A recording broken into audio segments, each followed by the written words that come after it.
Give them a round of applause as they enter the field.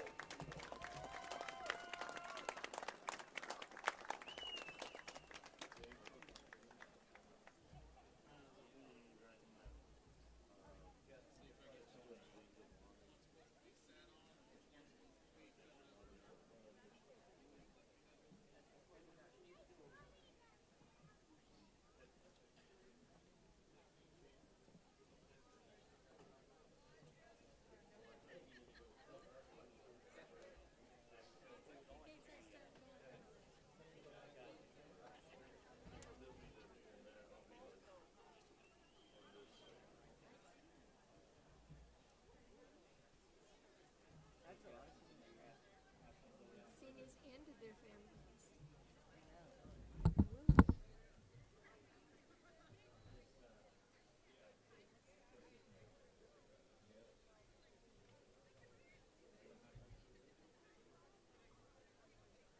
All right, we're going to go ahead and recognize our 2019 seniors. Get settled.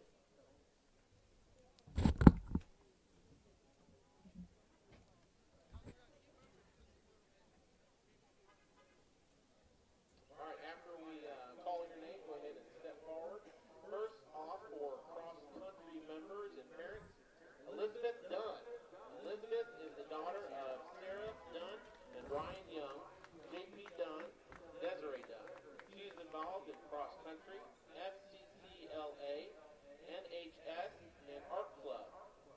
Her future plans are to attend St. Louis Community College and become an art aviator. Give a round of applause. Next we have Trent Freeman. Trent is the son of Jeff, and Christina Freeman, involved in cross-country, track and field. His future plans are to go to Rankin and pursue a degree in welding. Let's hear for Trent. Next we have Corey Ziegler. Corey is the son of Mr. and Mrs. Shelby Miget and Mr. and Mrs. Mark Ziegler. He is involved in cross-country, soccer, track, weightlifting team, Stuco, class vice president, NHS president. His future is to enlist in the 74th Delta Chemical, Biological, and Nuclear Specialist in the Missouri National Guard and Pensimo for his bachelor's in criminal justice. He plans to be an officer in Cape Girardeau. Give him a round of applause. All right, let's give all those cross-country members a big round of applause again. And we're going to move on to our cheerleaders. Next is Cassidy Cameron. Cassidy is the daughter of Brandy and Justin Cameron. She is involved in cheerleading for 4 years, NHS for 2. Her future plans to attend college at, for pediatric nursing. Let's give it more candidates.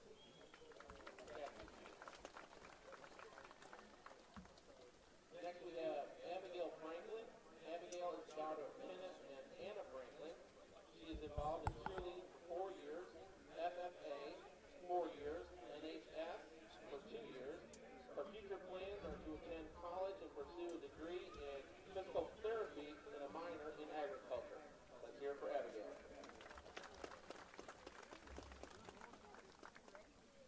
Next is Ainsley Freyer. Ainsley is the daughter of Dr. Craig Freyer and Penny Freyer. The late Linda Freyer. She is involved in cheerleading, varsity for 4 years, 1 year captain, 2 years track, 1 year Stuco, 2 years of NHS, 1 year Silver Dagger Players. Her future plans are to attend Missouri State University in the nursing program and then go to medical school to be a dermatologist. Let's hear it for Ainsley.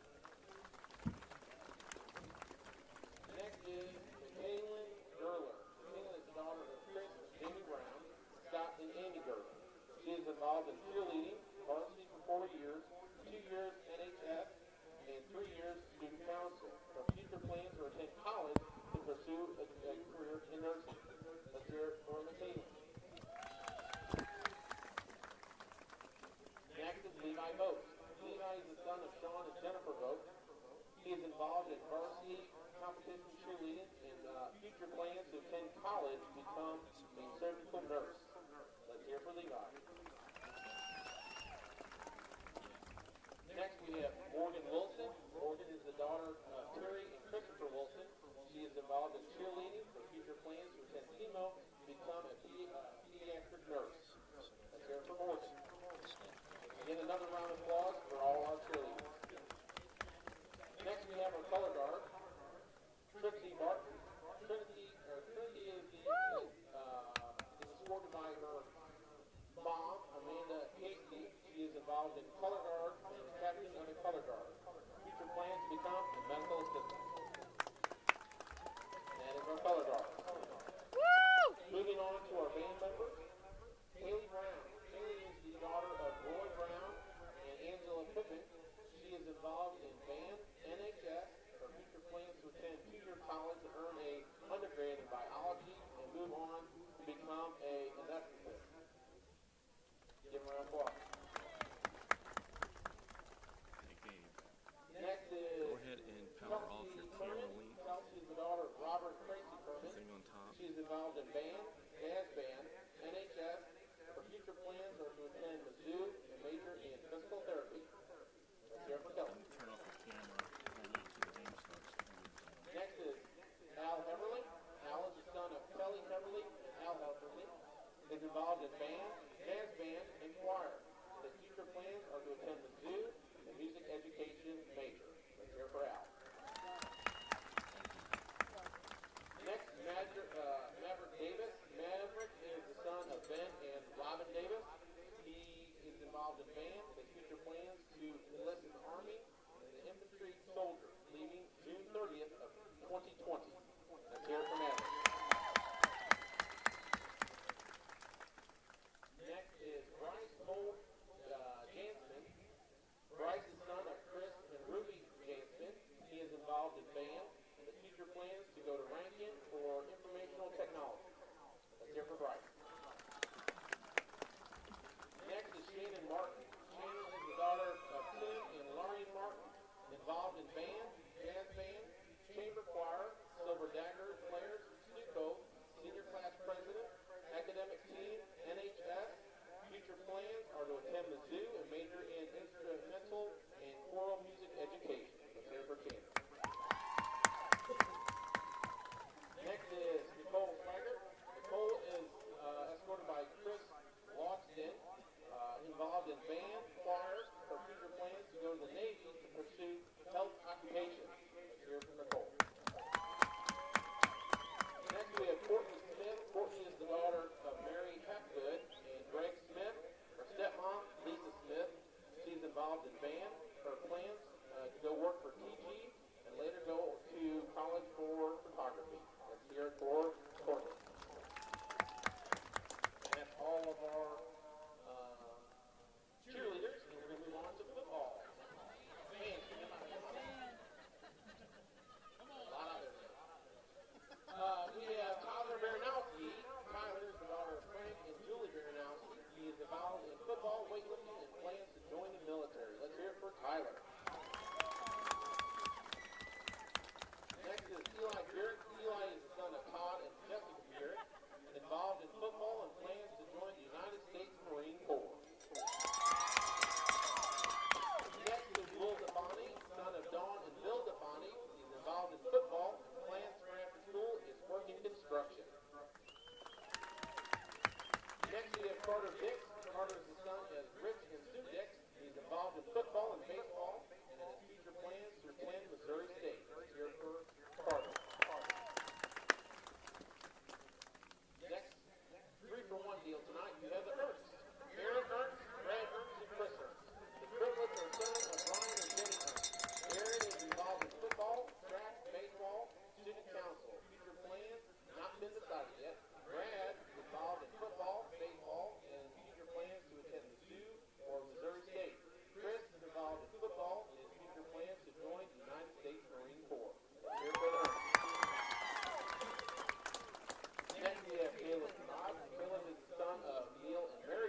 we have Drew Hotop. Drew is the son of Jamie and Jennifer Hotop.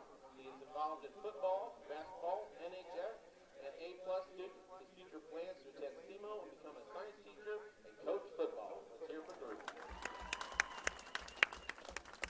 Next we have Ian Curry. Ian is the son of Leslie and Wes Curry. He's involved in football, golf, and his future plans is to go to State Tech for mechanics. Next we have Luke Moore. Luke is the son of Sherry Moore and Garrett Moore, involved in football, future farmers of America. His plans to attend college to study agriculture, technology, and marry Natalie Portman. Say what's right, okay. I don't know if Portman knows that or not. All right, next we have Ethan Morian. Ethan is the son of Susan and Dan Morian, involved in football, weightlifting team, NHS, and plans to attend college to become a doctor. Let's hear from Ethan. Next is Matthew Mueller. Matthew is the son of Rick and Kristen Mueller, involved in football 3 years, basketball 3 years, track and field for 1, FBLA for 2. Future plans is to attend Central Methodist University, pre-med radiology. Let's hear from Matthew. Next we have David Pittman. David is the son of Candace and Lisa Pittman, involved in football, weightlifting, golf, choir, NHS, future plans to attend Rankin and Perryville with an interest in industrial engineering and technology welding. Let's hear it for Devin.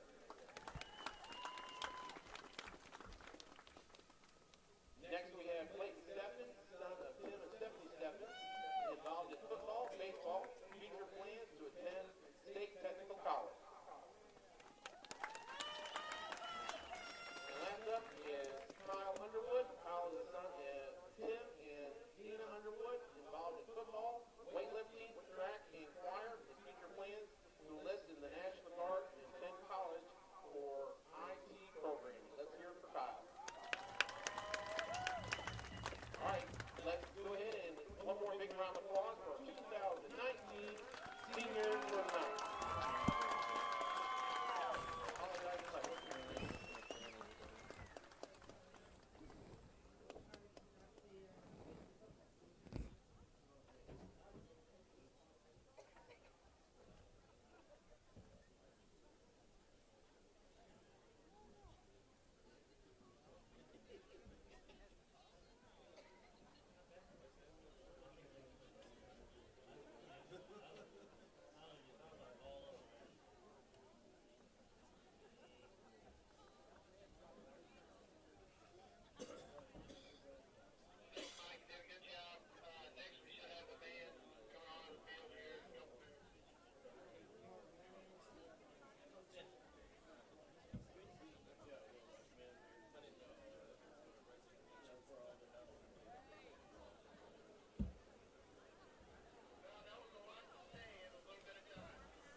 Sorry, can you excuse me real quick?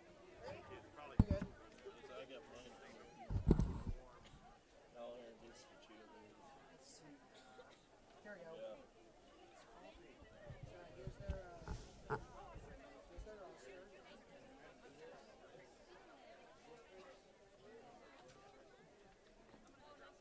Not a whole lot of players on that team. Geared up for the cold weather? You still have your headset turned on, right? You have your headset on. off. Why? Big schools You are need it on. What? Actually, I'm going to get something. You need to have your headset on. That makes you turn it off. You want to know where this school is? It's at the 15th. Turn the headset back on. Just leave your It's at mic up. 15th Street in downtown St. Louis. Wrong one. Nope. Almost there. Almost there. Nope. Right there. It's really that close to Michigan. Now put your mic up. United States Mutual. Put your mic up. Wow.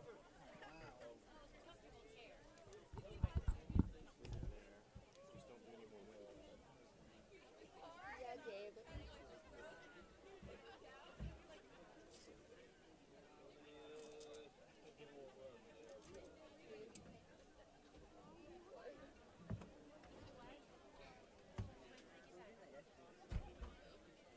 We didn't know when you said yesterday. I'm just going to put this up here. We'll plug it in until I have it. Right before we get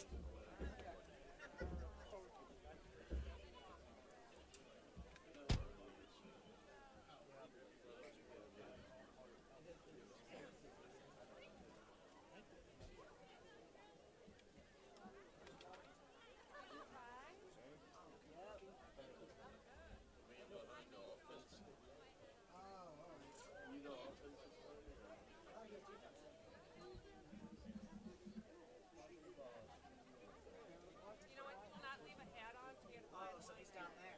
Yeah. You got to have enough room for it. You got to be able to see it.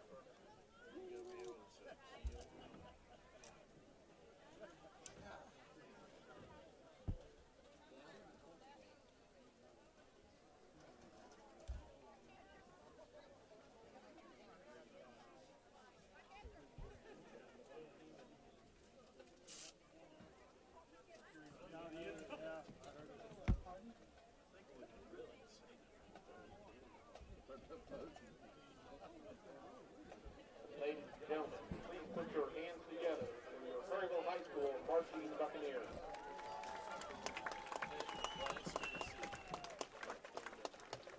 Influence Prep Tennessee. Influence Prep Titans. Okay. Oh, Titans. It says so right there. Who are we playing?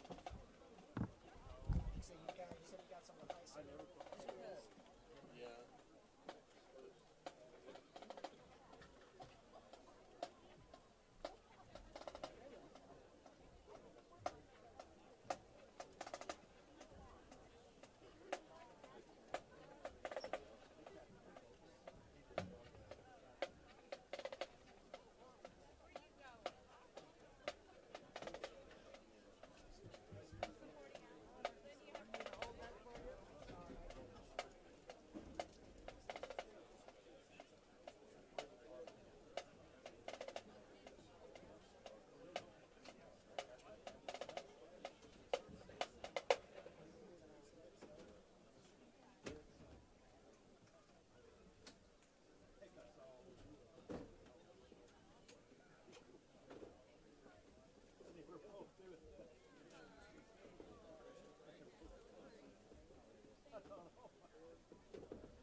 At this time, we ask you to please rise, remove your hats for the playing of the national anthem.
And good.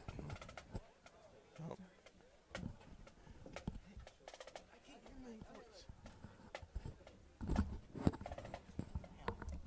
Maybe that's.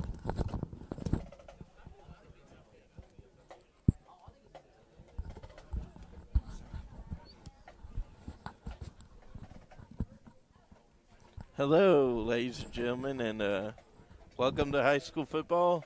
Final game of before districts. I'm going to move this over here. So, in case anybody wants to know who we're playing, we are playing Confluence Preparatory Academy out of 310 North, or actually, yes, 310 North 15th Street in downtown St. Louis, actually central St. Louis. That's actually 1 mile from Busch Stadium for all the Cardinal fans that are still faithful after the Nationals beating them big time. Let's see here. So Confluence is going to comes off a 28-0 loss at Brentwood. And of course, Perryville, you all know, came off that 48-6 win at homecoming. That is correct there, Landon. A big old dominating, just a special game Saturday afternoon for the Pirates. They gave the Bulldogs a major beatdown last week. 48-6 is the final score. And here comes the Perryville Pirates. And the Pirates, before we can tell you who they're led by, the cheerleaders for the Perryville Pirates is Abigail Franklin, a senior, Kaylin Gurler, a senior, she's the captain, Annalise Freyer, a senior, and then Cassidy Cameron, a senior. Also, you have Lexi Guile, Lacey Stubering, Caitlin Huber, Sierra Welch, Madison Kotomic, Whitney Costin, Haley Borman, Samantha Galding, Morgan Wilson, who's also a senior, Madison Mueller, Brittany Steffens, Macy Smith, Levi Volk, who's a non-lady, and then Michaela Lowles and Nia Walker, and then Annalise Keeker, and their coach is former 05 cheerleader, Erica Stevenson. Of course, we all know Perryville is coached by, for those that forgot us to tell you last week, head coach Blaine Boss, assistant by Brent Baroking, Carlos Kimmerow, Jamie Hotop, Ryan Mueller, Brent Roth, and Jason Wheeler. You know, we were having so much fun at homecoming, we actually forgot to introduce who the coaches were for Perryville last week. That may be the reason why some people may have forgotten who the head coach of the Pirates was, maybe. So, for those of you that are watching this, if you're after Lane just introduced the coaches, if you're just now hearing those, if you're wondering why we didn't say the coaches last week on homecoming, that's probably why. So we apologize for that. Well, because mainly it was a special event. I mean, homecoming is homecoming. I mean, correct. It never comes around twice. That is correct. I mean, like, you know, Notre Dame, they got homecoming in soccer. I mean, they beat Perryville for their homecoming. Correct. And speaking of soccer, you know, Perryville will be playing Fredericktown on November 4th at 6 p.m. That'll be a Monday at the Perryville soccer field. And, you know, I got to say, I was talking to Coach Broking a little bit ago. He said right now, you know, if districts would start tonight, you know, you would be going to Potosi. But, you know, here, last week, well, not last week, but so week 2 we were playing St. James. They're a Class 3, forgot what district number, but tonight we're playing a Class 3 District 2, and doesn't the winner of districts play a Class 2 or District 2? Isn't that how it works out, District 1 against District 2 champion? I'm going to guess that that'd be my best bet there, yes. Please forgive me if I don't know a whole lot about the high school playoffs, because I don't. So I'm just going to go ahead and assume yes. Of course, District 3 is led by a powerful team that has actually beat Park Hills Central. That would be St. Clair. Really? St. Clair beat Park Hills? Yes, sir. And they also anyways, I know they're out there by Sullivan, or not even for sure now. Well, before the national anthem, we were talking. No fans on the other side, but hey, I see a couple. and if anybody on the Pirates side is still getting here and they're like, man, it's all filled up here. There's plenty of room. I mean, there's plenty of room for us to all go over there and take a nap. That's probably true, yeah. So just a little heads up there for those of you who are wondering why there's no fans on the away bleachers. Once again, like I said earlier, Confluence Prep Academy is a small high school located in, where'd you say, central downtown St. Louis? Is that what you said? Well, the best way to figure it out, if you're at Busch Stadium, you just about want to find your way to Washington. I don't know if anybody knows where the City Museum is in St. Louis, but it's about 2 blocks from there. So there you have it, and it's from like St. Louis here to Perryville. It's about like maybe an hour and 30 minutes. Google says an hour and 20 minutes, but that's Google, so you can't believe everything Google says. Yeah, it's close enough. Yeah. All right, and here come the captains for both Perryville and Confluence Prep. So for Perryville, you got 31, 69, 70, and 67. For the other team, 57, 50. It looks like 2 and 52. So, the captains for Confluence Prep, can you tell me who the numbers are again? 52. 2, and that's Howard, however you want to pronounce it. I'm going to guess Rahi Howard, number 2. Number 50, Kevion Trotter. And then number you 52, got Andrew McGee. Yeah, Andrew McGee, yeah. And then, is that 57 or 52 by the side their coach? I got 57. So 57 is Ramon Levette. So once again, the captains for Confluence Prep are number 2, Rahi Howard, number 50, Kevion Trotter, number 52, Andrew McGee, and number 57, Ramon Levette. And real quick, just in case anybody is in St. Louis, I know several years they get the names pronounced wrong. They called Hotop Hot Top.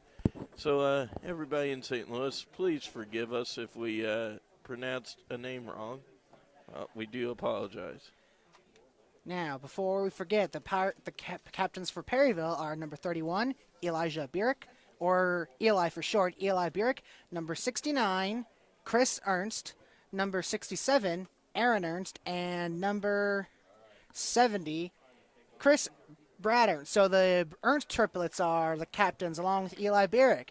What are the odds? 3-1 right there earlier? 3-1? That's a good deal. Yeah. Speaking of a good deal, I was able to, again, talk to Coach Broking over there. He said this team mainly is going to be the running type of team. So who, Confluence Prep? Yes.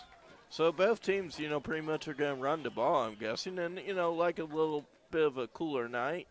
What would you think? Running would be the better way, because how far is that ball going to go if you throw it without being warm temperatures like we've seen in week 1, week 2, week 3, 85, 90 degrees? Well, the weather here in Perryville could have been colder, but it's just nice average weather here, so it's just perfect weather for football, So it looked like Confluence Prep won the toss. No, excuse me. It looked like Perryville won the toss, I think, and they have elected to receive. So they're going to kick off the football in the second half of the game. So Confluence Prep will begin to kick the football to start the game.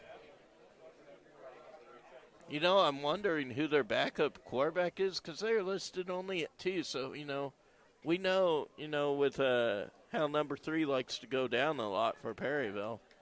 Occasionally, you'll have to. Number 3, Evan Doherty? Well, yeah, but then you got to get, what's his name? Number 10, Dawson Camden out there. But then if Camden goes down, who's your backup for Perryville? I mean, just the same for Confluence. Point taken. The other quarterback would have been Drew Hotop, really. Drew Hotop, really, if I recall from last year, but he's out for the year due to a terrible partial torn ACL. Now take a look at that kicker's hair, man. That's some hair. Hey, if he wants his hair long, that's all right. You can't force him to. You can't. Okay, and we're getting ready to kick off senior night here. Oh, starting off an onside kick, it looks like. And you knew Perryville just about knew that. That's about true. All right, and it looks like Perryville will begin the ball. It appears to be about their own 40-yard line, it looks like. Well, at least you can say Confluence showed up. I mean, there's been twice this season that they didn't go. I mean, the Park Hill Central for one team, but Okay. and they're 0-5, in case anybody wants to know. Oh, Confluence Prep is 0-5 Yep, overall this year? Oh, wow. And is somebody already missing? Is Confluence missing a player? Or is Perryville missing Let's a see. player? Let's take a look at Confluence. 1, 2, 3, 4, 5, 6, 7, 8, 9, 10. Hang on. 1, 2, 3, 4, 5, 6, 7, 8, 9, 10. I'm only seeing 10. Oh, there's 11. So We you got got one. How many do you got total on the game on play?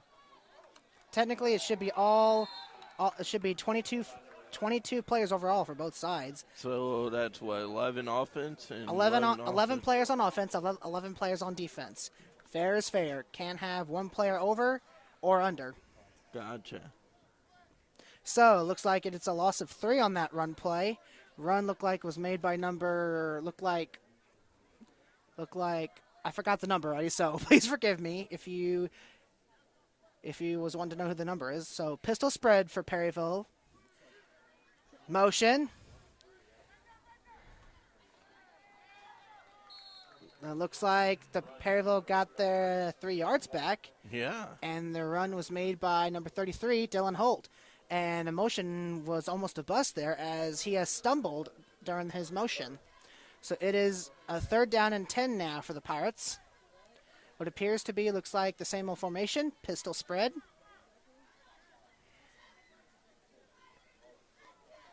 Third and 10 again on their own 45.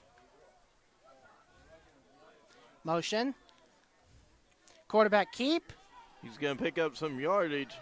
And I believe that might actually be enough for a first down. It is enough for a first down. Did you see, if you look closely, Evan Doherty, the quarterback, ducked down and was able to fight through the Titans to get a first down. That there was good effort by him. Yeah, if you looked sure real was. closely around in the huddle. So Perryville will get a first down, and they're already in Confluence Prep. They're already in Confluence Prep territory in just 3 plays. Well, So- that's always good. It is. So it is for that first down, it gets them a new set of downs. 1st and 10 on Confluence Prep's 44. A quarterback keep, and the run was made by the quarterback, number 3, Evan Doherty.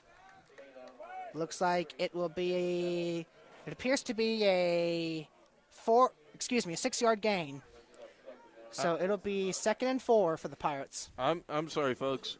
Confluence is 0-7, but 2 of their games, it shows both 0-13. I believe because I knew they had 2 forfeits. They had 2 forfeits? Yeah, and they did beat Crowersville back on the 12th. Lost. Oh, my. That was a big hit there. My. That was Crothersville 60 and this team 8. So I see. But despite that big hit, what appears to be handed off to 47 of the Pirates, Matthew Gramad, he was able to get enough to get the Pirates another first down. Yeah, that school is actually St. Clair. I'm correct now, according to Misha, who's 8-0. By the way, the coach of the Confluence Prep Academy Titans is Gary Johnson.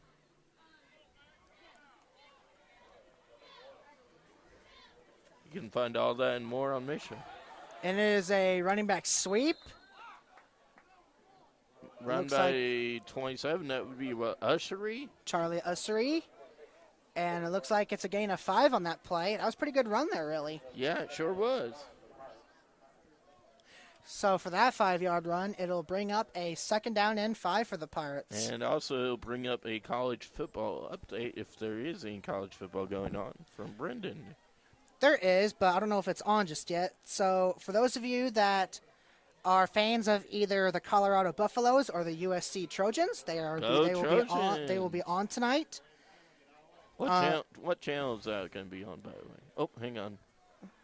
Run After made, this play, was you getting ready to say run? made by 27. Sorry, excuse me. So, looks like Third down.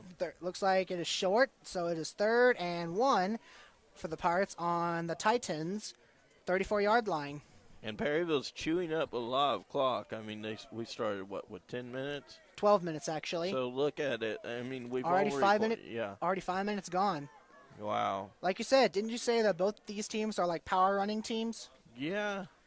Oh, Ooh, look, I smell blitz. Me too. I do too. It is a quarterback keep, I smell a first down also. and it should be enough for a first down, and it is. Did you see those two linebackers? Did you see a linebacker or two just try to creep up in the offensive line? Yeah. That there, you can tell immediately it's possibly a blitz, but it's not a blitz all the time. The defense could possibly fool you and go into zone coverage for that. But right there, no doubt, that looked like an all-out blitz. Yes, that could be true. No, it is true. Yes, that coaches. is correct. So for that, the Pirates get another first down. 1st and 10 on the Titans' 21-yard line. Doesn't look like they're showing blitz now. They're going to try to drop in for a loss, and they did. Looks like a loss of about 4 on that play. Yeah, roughly about 4, maybe 5. It's a loss of 3, actually. So it is a 2nd down and 13 situation for the Pirates on the Titans' 25-yard line. Dawson Camden looking to see what Coach Boss wants him to do. He's saying, come on, Coach. I don't have all day to hang out here. It's basically in the entire offense that's focused on Coach Boss. Coach Boss is not only their head coach, but also the offensive coordinator. So the Pirates have to wait for Coach Boss to make a call. That's a good call, whatever that was. Not a bad run there. So it looked like a gain of about 4? Maybe 5? looks like 4 or 5. More like a gain of 6. 3rd down and 7 for the Pirates on the Titans' 18-yard line. So what are the Pirates going to try to do? I don't know, but I'm hearing somebody yell 4-4-4. Do you That think sounds like it's from Confluence Prep, really. And they're flipping linebackers. So 3rd and 7 for the Pirates. Quarterback keep again. He's going to get some yards, but I don't think he's got enough. I agree. I don't think that was enough for a first down. But you know how Coach Boss is. He likes to go for it. He will be short of a first down. It looks like 4th and 2 for the make that 4th and 1 for the Pirates on the Titans' 11-yard line. Now, you think if Perryville would have some pretty good guys like, Lance Poyer and Jerry Kane's son, Mason, big 300-pound Mason at least. And yeah. you would think they would want to try to get their strongest guys out there on the 4th and 1 if they're truly going for it. And it looks like they will go for it. Of course, number 3 knows how to run that thing. Oh, And that will be a first down. Big that was good effort there. Not only to the O-line, but also to, looks like the run made by number 47, Caleb Gramad. Who is also a senior. So, he's saying it's senior night. I'm going to make an impression for my family and friends. That is correct. And that is correct. Timeout. That is correct. Like Landon said, ladies and gentlemen, tonight is the Pirates' senior night, and after seeing that run play on 4th and 1 with Caleb Gramad as a senior, you can tell that the seniors of Perryville High School want to try to get a win this year. Well, yeah, and we're 4-4, so right now we're at the 500 mark. But of course, only one on the road at DSO Week 1. So we're 3 wins here at home, like homecoming and the Fredericktown game and the St. James game. Correct. So if I'm gonna have to look forward and take a guess, I'm gonna assume that if Perryville wins, they should be one of the teams to advance to the high school playoffs. Well, technically, you got 8 teams in the district, so correct. The bottom 4 will be traveling. The top 4, which Potosi already owns the tiebreaker between Perryville, and right now Perryville's right behind Potosi. But you never know. Potosi is playing DeSoto, so that's got impact with DeSoto at Class 4 school, though. But this is high school football. Anything can happen. 1st and 10, and oh my goodness. That looked like a great truck there by number 47, Caleb Gramad. That looked like a good truck. He just destroyed that tackler there, if you haven't noticed. So it is a 2nd and 4 now for the Pirates on the Titans' 4-yard line.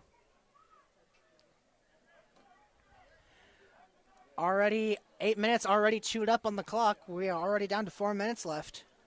Well, Confluence's website does say between 7 and 9 is game for the game. I don't know if they said. I smell a little bit of a blitz. Ooh, yeah. And looks like he's got it in for the touchdown. Touchdown, Yeah, Pirates. baby. This game. Quarterback keep it look like by number 3, Evan Doherty. So that'll put Perryville up on the board first. It's a shame Channel 12 is not here just yet. I know they're going to be here. Maybe they had other plans. Well, they got St. Vincent. Remember, they do have a home game, too. They got Senior Night with Jefferson R7. So Channel 12 is going to be here probably in, I would guess, almost the third quarter, you think? Maybe. I mean, I would think since they're not here yet, at least I don't see them. Possibly. And the kick. Watch out, building. The Watch kick out. is good. Did you just say watch out, building? Yeah, because it was heading right in front of the concession stand. Good thing the concession stand has a roof. Yeah, unlike last week when they were warming up, they could almost hit that truck from Benning. Sorry, Benning, if I said that. So after that strong first run that chewed up nearly 8 minutes, the Perryville Pirates lead 7-0.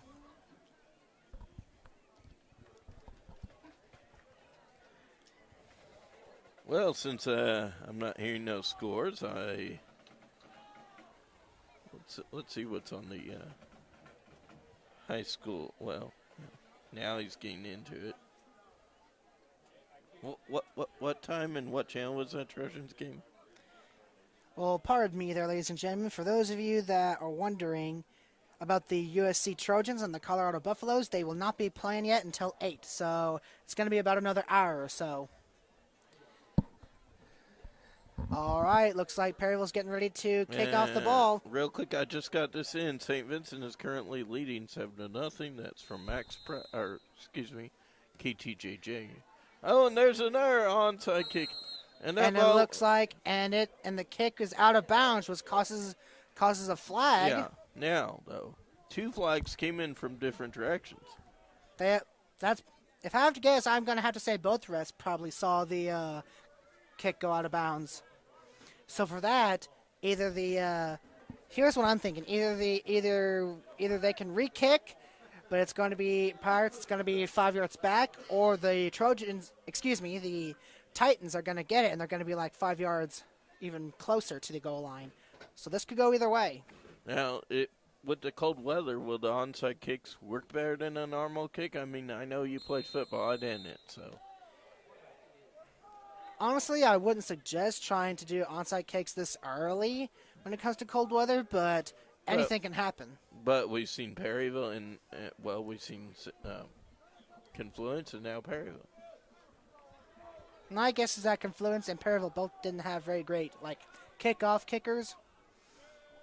Confluence's referee's like, hey, he's got a guy in the motion, a fake. Quarterback keep. Oh, Perryville, good play. Oh, ball is the ball loose. comes loose. And wait a minute, that would and be the a ref down said that ball. he is down by contact. But that was a good defensive play by the Perryville Pirates.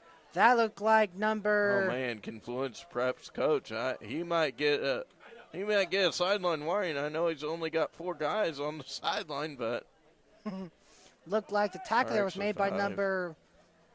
Looks like 60. Pirates number 69. One of the defensive ends of the defense, Chris Ernst. That was a good stop by him. So it is a 2nd down and an attorney right now. Like It is a again. screen pass. Oh, there was a little Missed fakey tackle. Another juke. It appears that Coach Boss down here is not happy about that play, as there was terrible angles on tackling, and it appears that a couple of other Perryville Pirates were not doing their job properly. So it is right now a 3rd down and 12 for the Titans on their own 36-yard line. By the way, Boston, for all of us NBA fans, the Boston Celtics lead the Toronto Raptors 50-49 at half. It is there was a fumble there on 3rd and 12, and it looks like Confluence Prep was able to recover it before Perryville did. So looks like there was a little miscommunication there, if I recall correctly. Now, knowing that they've been doing onside kick, both teams, how far back do you expect to punt the return man to come? If they go for it, or if they punt it here. They should punt for it because it's 4th and 17. But They're look, deep in their own end. Okay, now here comes a Pirate fan. Player number 5, Dix, back there at his own 45-yard line. Ooh. Or, excuse me, 30-yard line. 35. Let's see. Looks like I don't know. There's a flag. Could be a false start, maybe, or Well, could be an encroachment on the Pirates, maybe, because the Pirates were still setting up. So it'll be a false start against the Titans. and I was going to ask, I know in the St. James game, I've seen it in the St. Vincent game, we've seen it, like, even on, say, 4th down and 25, let's say, for instance, whatever it is, 4th down and 25. Mm-hmm. Now, a personal foul, if it's like, say, right there at the line right there, that would still not be a first down because that's 15 yards, correct? Correct. Or would they give, because I know in football they're like automatic first down. So technically it's not automatic first down as long as you're more within more, area. And this is a very, very high punt. Where are we playing? Kickball? Hey. Good question. We're playing football, but this wind. That's not the type of football you're wanting. So that was, once again, that was a very high punt. I believe the boys holding up the target sign, the first down markers, the chains. I don't think they even had to move. All right, because one, it was way in the middle of the football field, and two, looks like the punt was a pooch punt. Looks like a 16-yard run punt there. Looked like. So the Pirates will be great field position for Perryville. Indeed, once again, 2:50 to go. Sorry. I have no idea I don't know what happened there on that play, because looked like there was a little miscommunication there, because there were a couple of Titans that already came into both the running back and the quarterback. And that's 23 Fernando Bajucas that had the ball, I do believe. I know he's out there, at least. Or is that him right behind 3? We shall find out. So it is. So no gain on that play. 2nd and 10 for the Pirates. Motion. Is a quarterback keep. And Evan Doherty goes the distance. Look at him go. Not yet, but he did not go the distance, but that will be a first down and goal. Well, excuse me. I honestly thought it was going to be I thought it was going to go the distance, but it should be a first down and goal. Nope. It is a first down. That was a good run. That was a good run by Evan Doherty. Yeah, he actually fooled me because I thought the guy went down with it, and then all of a sudden, there you're saying he's running, and it's like, what? Indeed. What that play was is a read option. For that, it's the quarterback's job to either let the running back have the ball or keep it himself and go for it. But the running back even looked like he was sliding into a catch. Right. So it is a 1st and 10 for Perryville. An inside run. There's a flag down. May have been probably a face mask. Maybe a face mask. I could have sworn I saw a hand go up to Bajucas. Hey, there you go. Bajucas' face. I could have sworn I seen one. Oh, you know what? The good thing is, after tonight, we won't have to remember his name till next year. He got all winter long to practice, unless he's playing basketball. But a holding call against Perryville. Really? This is one of the problems for when it comes to like power running teams. Yes, it's their job to try for the O line especially. It's their job to try to block the D line and all that, but better be careful on where they place their hands. 61 goes out and now into the game is Kyle Underwood, a senior. Yeah, now, real quick, I know we got a lot of seniors. Do you expect in the fourth quarter they're going to pull them all and just put their JV squad out, or depending on the score, of course? I guess if it's like a huge blowout. Oh, a reverse play to number 33. That's Holt. 33, Dylan Dylan Holt. That was a good run there. Nearly the entire defense there got fooled on that play, and that helped Perryville regain the, I guess, 10 or 9 yards that they've lost in a penalty. So it is a 2nd down and 11 for the Pirates. Pistol spread. Looks like there's a little miscommunication here. They're all set. Motion. It is a sweep play.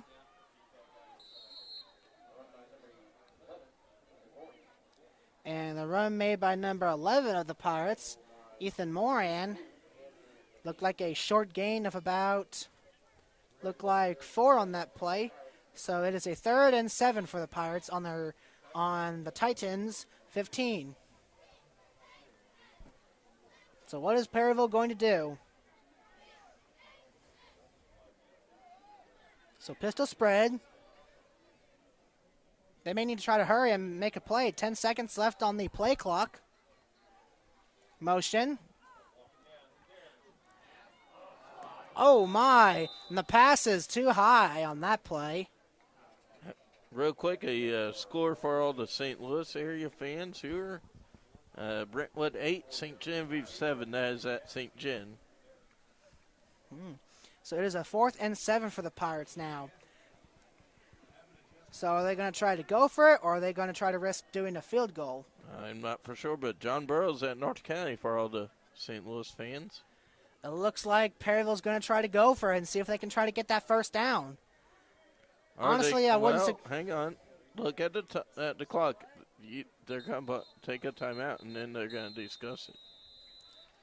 Point taken. Plus, the previous play was incomplete, and there's only 14 seconds left in the game, so they have plenty of time to try to figure out what to do. But if they want to try to score some more points against Confluence Prep, quarterback read option. Probably a quarterback read if the Titans decide to blitz, or how about this? Something like this. If the Titans decide to try to blitz on Perryville, I suggest either a screen pass, a slant pass, or an all-out sweep would work. Yeah, I understand with that. Like you mentioned, jet sweep, they could, have Dix go in motion and give him the ball. I mean, he's got some good speed. I mean, that is true. You would think being a senior night, being a senior, you might think about an option. But the powerful runner back, number 47, Gramad is out there. And also, real quick at the half, during the half, they're going to introduce the PYF, the younger football team. So Perryville decides to go for it. 4th and 7. It's a blitz all the way. Screen all the way. And it looked like he's short. Is he short of the first down? It looks like it, but hey, think of how good Perryville's defense was last week at homecoming. And it'll be a turnover on down. It'll be a turnover on downs because he is short of the first down. Very good effort there by Matthew Gramad by diving for the first down, but it was not enough. So it'll be a turnover on downs.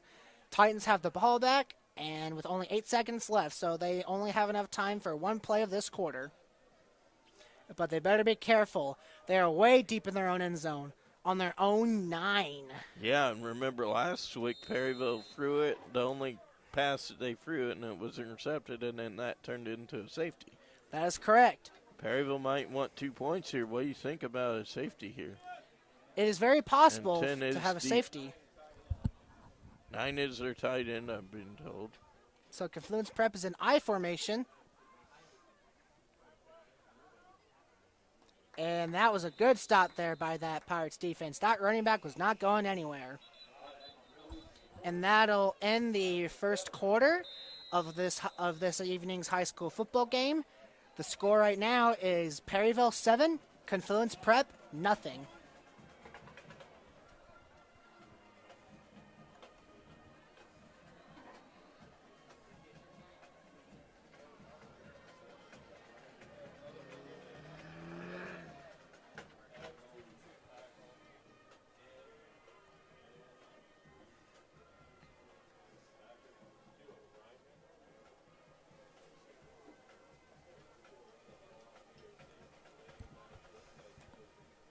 While we're waiting for a few minutes, for those of you that are big fans of college football, there were a couple of games that went on starting yesterday.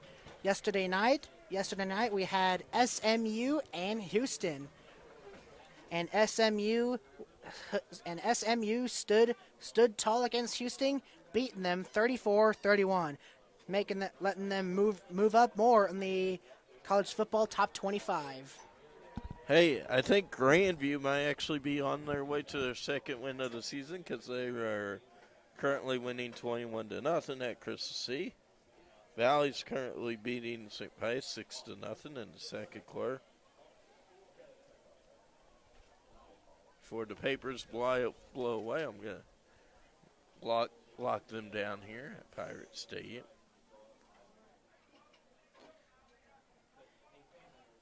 You know, I got to say, what a great evening last Saturday. What a great afternoon last Saturday for homecoming. I couldn't agree more. So it is a 2nd and 11. It is a pass play, screen pass play. And that'll be a first down for the Titans after a successful screen play. Looked like a gain of about 17 on that play, probably. So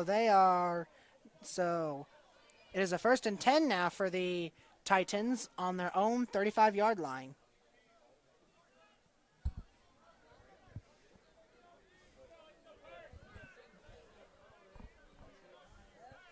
Number 2, by the way, is their quarterback. They're in trip sprint. They're in trip shot. It is another screen pass all the way.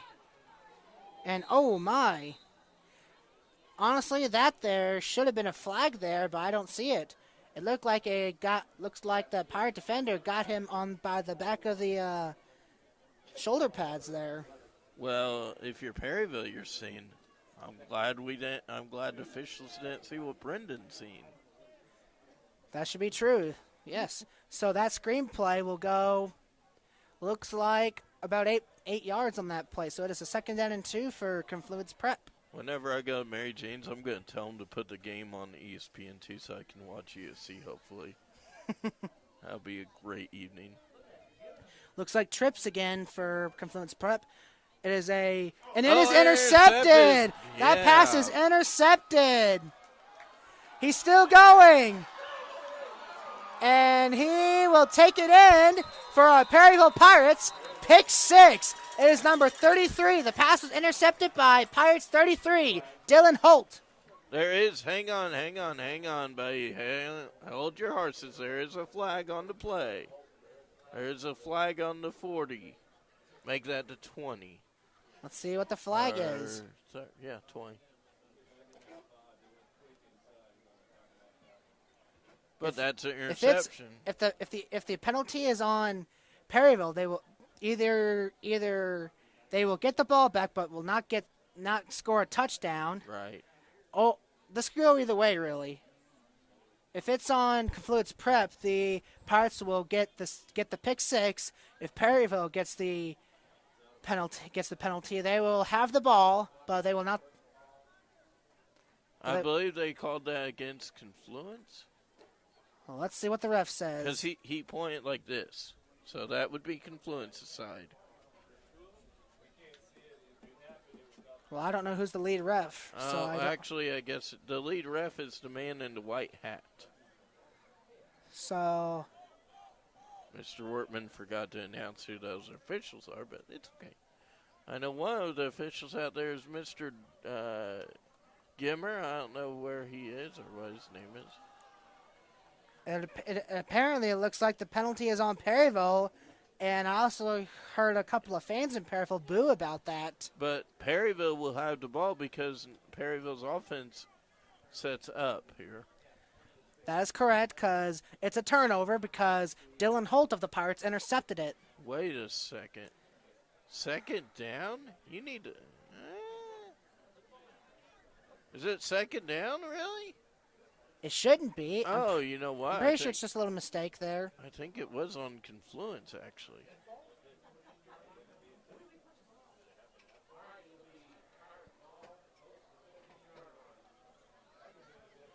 So apparently it appears that the penalty's on Perryville, so they will not get the pick six. But First down or second down? He's got the marker.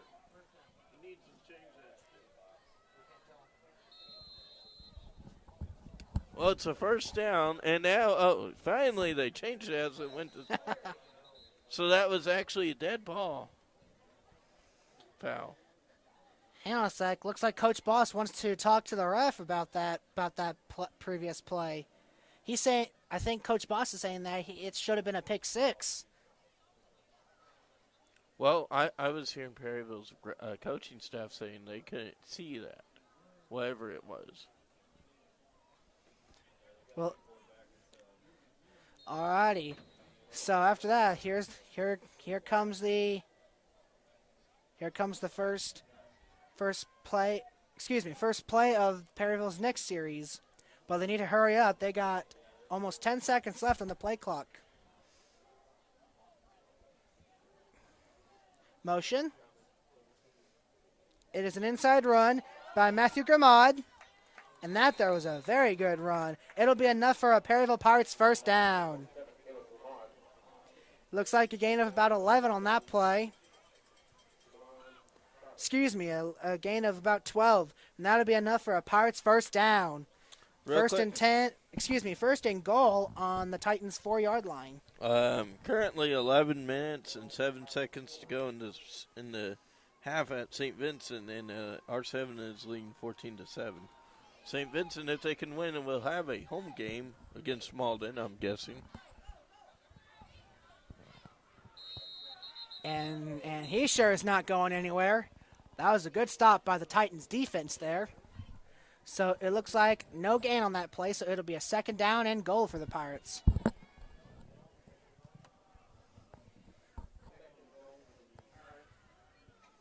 A little baseball update. The Houston Astros are currently winning 1-0 in the second inning in Washington, D.C.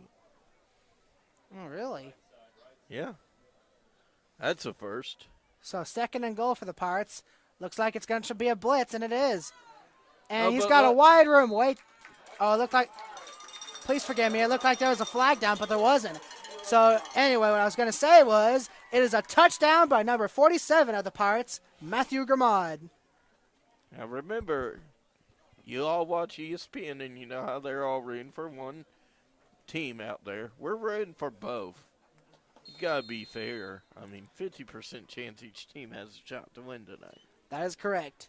The fans, they can focus on one team, but when it comes to commentators like us, we got to at least try to be fair, you know, even if we do like one team than the other. I mean, those were some good runs until Perryville intercepted it by Confluence Prep Academy. So, and the kickoff is good.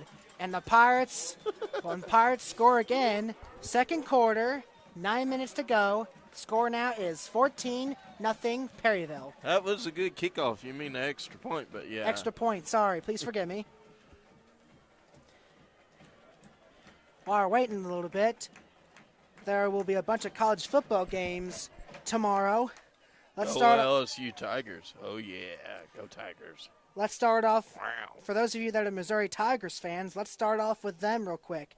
They will be traveling to Lexington, Kentucky, to take on the take on the Kentucky Wildcats, and they are hoping to try to get back into the top 25 after a 21-14 loss to Vanderbilt last And week. then LSU, who I was talking about, is playing at home with Auburn. LSU ranked number 2. Tough Alabama ranked number 1.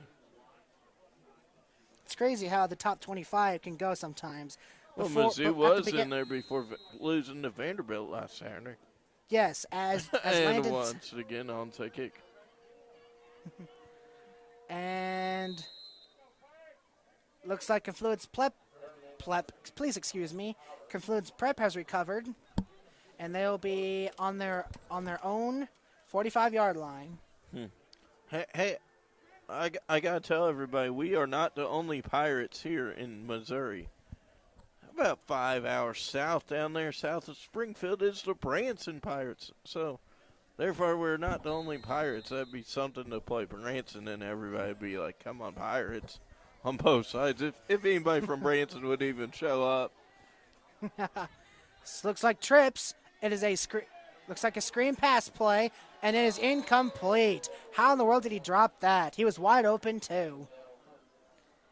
So instead of it being a completed passing, could have gone for a first down. It is an incomplete pass. For anybody that wants to know the score, I know everybody continuously saying, what is that score? Confluence 0, Perryville 14 with 9:01 to play until you get to hear some beautiful music. Well, I consider it beautiful music. I don't know about everybody else at home. So looks like shotgun formation for Confluence Prep. Motion is a boot, and the quarterback will not be going anywhere. He gets sacked or tackled, I think, because it was not a pass play. He gets tackled for a loss on that play. Looks like a loss of about 2. And Hey. it looks like Perryville will take a timeout. Hey, during this timeout, why don't we go ahead and run down the Confluence Prep Academy roster? I mean, it's so small for those at home want to know who's playing. Correct. For those of you that want to know who the Confluence Prop Titans are, number 1 is Lindell Hunt, wide receiver, senior. Number 2, Rahi Howard, senior, quarterback. Number 3, Cedric Wilson, quarterback, junior. Number 4, Antoine Cooper, sophomore, wide receiver. Looks like number 4 also Leon Rayford, freshman, running back. That's odd to have 2 number 4s. There could be a typo error maybe, but who knows, right? Yeah. We have Aaron McGee, freshman, number 5, running back. Tyrus Robinson, sophomore, number 7, running back. Number 8, we have Devon DeMyers, I think is how you say it, senior, wide receiver. And we'll get the other players' names shortly.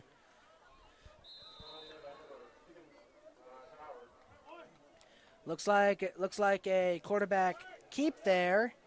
And then I believe we're at Rashawn Washington. That sounds like a college football player. Rashawn Washington, junior, number 10, wide receiver. And then we have number 11, Antoine Kilbert, senior, running back for Confluence Prep. And number 16, don't forget, this is not the player that played at Ferguson High School because this is Michael Brown, number 16, a sophomore running back. Now, moving on to 23 of the Titans roster, we have Cameron Bevell, junior, wide receiver. Number 26, Corey Lawrence, sophomore, running back.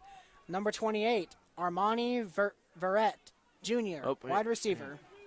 Let us continue real quick. Confluence Prep decided to go for it. Oh, and it looks like it's really close. Did they get the first down? That looks really, really close. I'm hearing he's short. And he is short, so it'll be a turnover on downs. So where were we? To continue the Titans roster, we have number 45, Malik Lucas, senior, wide receiver. 45. Also number 45, it looks like, Alfredo DeThrow, freshman, wide receiver. Number 50, Kevion Trotter, senior, offensive lineman. Number 52, Andrew McGee, a senior. offensive line. Number 56, Mike Harden, sophomore, O-line. Number 57, Ramon Levette, senior, offensive line. Number 60, Armithus Jones, I think. Armithus is how you say his name. Okay. Senior, O-line. Number 62, Clifton Veg, junior, offensive line. Number 69, Jeremiah Walker, senior, O-line. Number 72, Alex Henderson, freshman, O-line. And number 73, Torian Bledsoe, freshman, and number 73, O-line. For those of you that are watching this and are fans of Confluence Prep Academy, if we said any of these names wrong, please forgive us. We're only Perryville people. Even though I do have cousins up there in St. Louis at K9 Associates, I got that name pronounced right. Don't worry. Run to aid. Oh, wow, that's going to be... And he broke through for a first down. That was a good run there made by number 27, Charlie Ussery. What do you think about we run down the Perryville roster, too, for all of our Pirate fans? Maybe We did say the Titans roster, but We'll do it in the third quarter, everybody. How about that? that should do. That way we'll know that, like, hey, we didn't leave Perryville's roster out. Yeah, and hey, we also want to thank Mid-America and Therapy Solutions and everybody else has helped the players out on and off the field, including volleyball, soccer, and softball. Indeed. The Mid-America Rehab has just been a big help to both Perryville's and St. Vincent's games here in Perryville, Missouri. Also, Therapy Solutions. And for all of the volleyball fans, Perryville will be playing district volleyball on Tuesday at Dexter. And you know what? I got cold temperature brings it up. How about snow next Thursday? There's a good chance of snow. Really? Snowing on Halloween. Oh my God. How do you like that? What are the rare chances of that? Wonder if we get anybody's snow? going to dress up as a snow angel. Point taken. It is a screen pass play all the way. And that was to Dix. It didn't look like it it didn't look like it gained a whole lot though. Looks like a gain of about only. Well, actually, it looks like it's enough for a first down. Sure had me fooled. It looked like it only gained about 1 or 2 yards. But it looks like it'll be enough for the Pirates' first down. So it is another first down and 10 for the Perryville Pirates. I know we're talking about football, but hey, Sunday there's a NASCAR race at Martinsville, Virginia. If it doesn't get snowed out, there was one year it snowed. They couldn't even get on the track that Sunday. They had to wait till Monday till the track was all cleaned off of snow. Quarterback option in a read there by the number 3. Number 3, Evan Doherty. Look, that was a good run there, looks like. Gain of about 8, it looks like. Excuse me, gain of about 6 on that play. So it's a second down and 4 for the Pirates. Hey, if anybody's out there and has a Scott C score, just text it to us or send us a comment. You know we got a Scott C fan here that always wants to know that score. I mean, you know Really? as much as we do. Keith, I don't know where you are. Oh, there you are. I know your wife, Angie, wants to know that score, so Angie, we'll try to get that score out to you if we can. Play clock is running down. Perryville needs to hurry up. There we go. And it is a loft pass play, and it is complete. Oh my goodness, never mind. I thought it was complete, but it is not. So it'll be incomplete. It looks like you may have dropped it. The pass was intended to number 11 of the Pirates, Ethan Moran. Good. So it'll be a 3rd and 4 for the Pirates instead of it being a touchdown.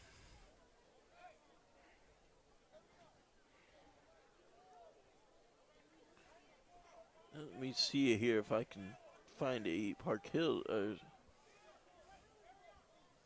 It is a 3rd and 4 for the Pirates. I smell blitz right here. It is a fake blitz. And that run will be enough. It should be enough for the first down. It will be a first down. So we got a scoring update, 0-0. Just kidding, everybody.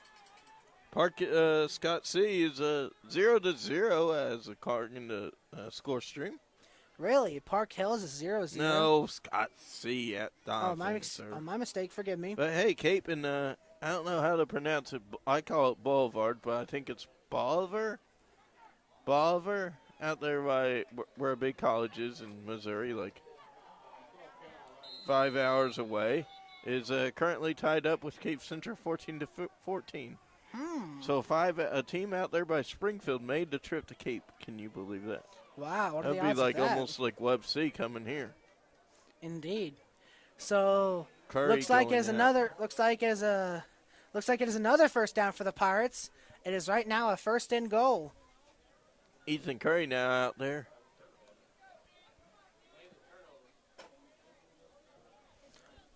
Here we go. First and goal for the Pirates. Will they be able to? I'm being told that Titans have the ball. Looks like it was a fumble, maybe. I guess it must have been a fumble, and Confluence Prep recovered it. I didn't see the play, so if anybody was wondering what happened, please forgive us, but we don't know what happened. So it is a 2nd down and 8 for the Bulldogs on their own 9-yard line. So from the booth to our right, it was Usry who fumbled it. Charlie. My goodness. How did he fumble it? Well, he's only a junior. He'll make up for it next season. It is a screen pass play. Oh! How did he drop that? He was wide open, too.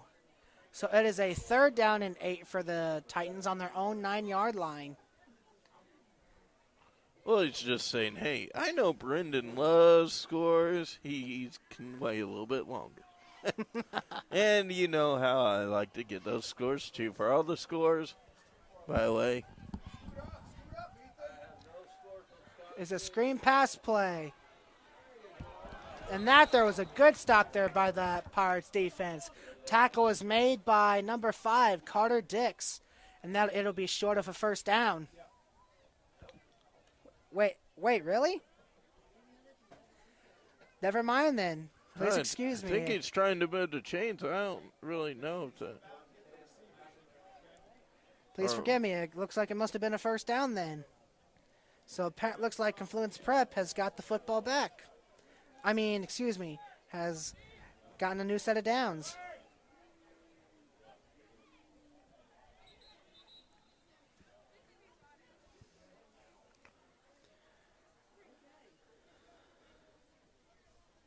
Hang on a sec. I wonder what's going on here. Penalty looks like on Confluence Prep. False start, it looks like. Although I didn't see a flag. Well, their coach is having to talk. Oh, and yeah.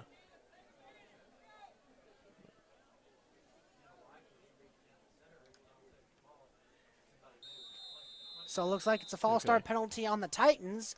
They'll step them back 5 yards. So apparently, what I'm hearing from the booth, thank you for the assistance. Just kidding. I'm hearing that like one player reached near the center and moved his hand, and they were able to see him move his hand near the center. So just moving your hand counts as a false start? Well, if you jump, if you're here, like all of a sudden you start to move, maybe you moved your leg. Maybe, I don't know. I mean, we're not the referees. We're not those ladies selling 50-50 tickets. True. The previous play for the Titans was a pass, and it was overthrown, and it was incomplete. And it would have been reviewed by Brendan. So it's a 2nd and 15 for the Titans on their own 13-yard line. Play clock is running down. 5 seconds left. It is a screen pass all the way. Running back screen. And that screen play goes nowhere. Actually, I think he may have got lost a bunch, yeah. That's why I'm saying it went nowhere. Could have gone for more, but the defense The Pirates they're on defense. 8. The Pirates defense stopped him cold. So it is what it appears to be. It looks like a third down and an eternity, 3rd and 20 on the Titans' own 9-yard line. And they better better be hurry careful. up. Clock's running down at 10 seconds on the play clock. Pistol spread. My guess is they're probably going to try a screen pass right here. And they are going to try a screen pass play. And it is intercepted. The pass was intercepted by number 5, Carter Dix. So that will give Perryville great field position, sir. Indeed. That was a great read there by Carter Dix. Wow. He jumped up. He just jumped up and went for it, and he succeeded in getting the interception. That is the second interception tonight for Confluence Prep.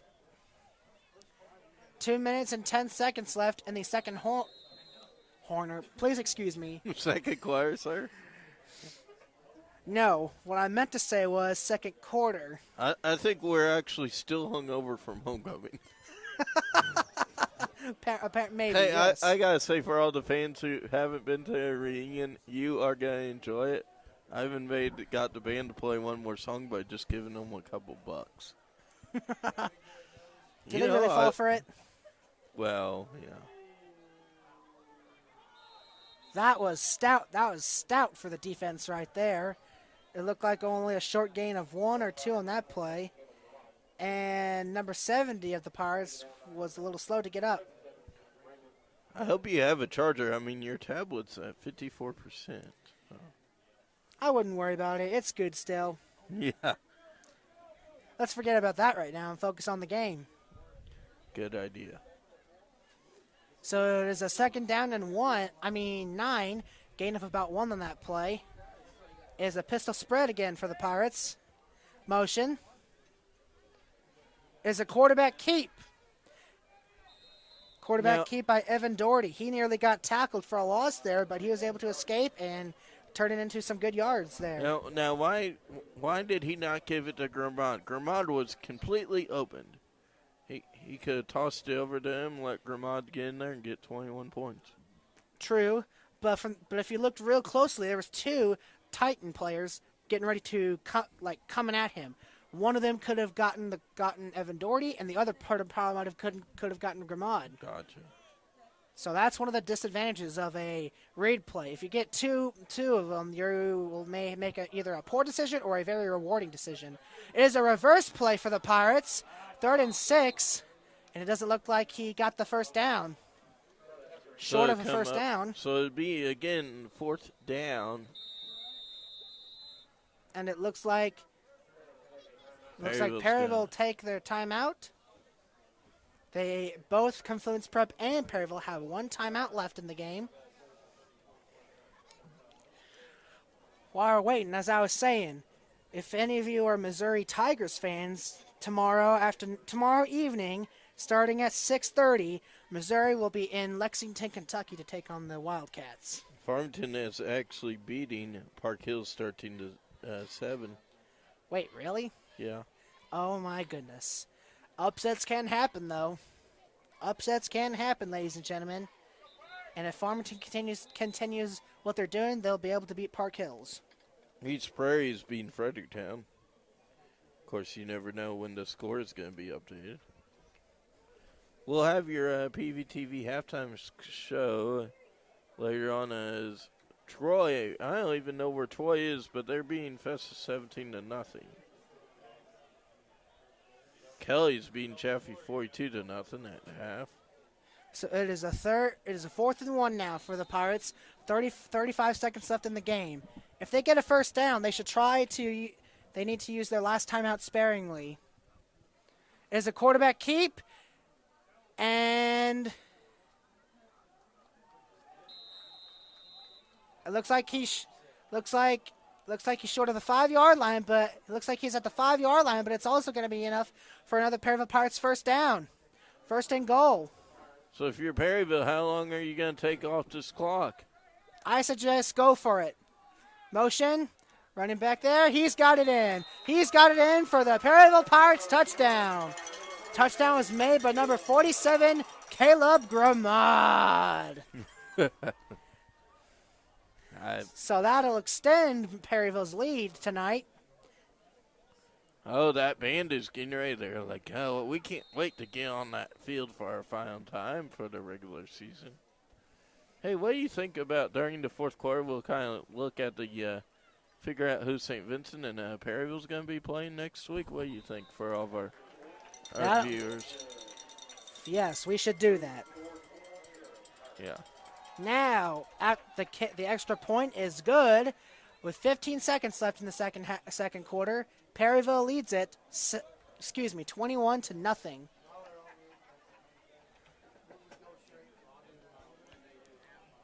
Those are some neat, nice flags down there. I'm surprised PVTV has not gotten a shot of them as the cheerleaders get ready to get in the band group. I'm pretty sure the students are just doing their job here, you know? Well, they're doing a great job. PVTV, and I want to commend them for a great job. I mean, correct. While we're waiting real quick, let's do a little college football for tomorrow. And this down the Southeastern Conference, we have South Carolina and Tennessee for starting at 3 tomorrow. All the way over to the ACC, we have Duke and North Carolina, a rivalry game. These two colleges hate each other. Also tomorrow at 3.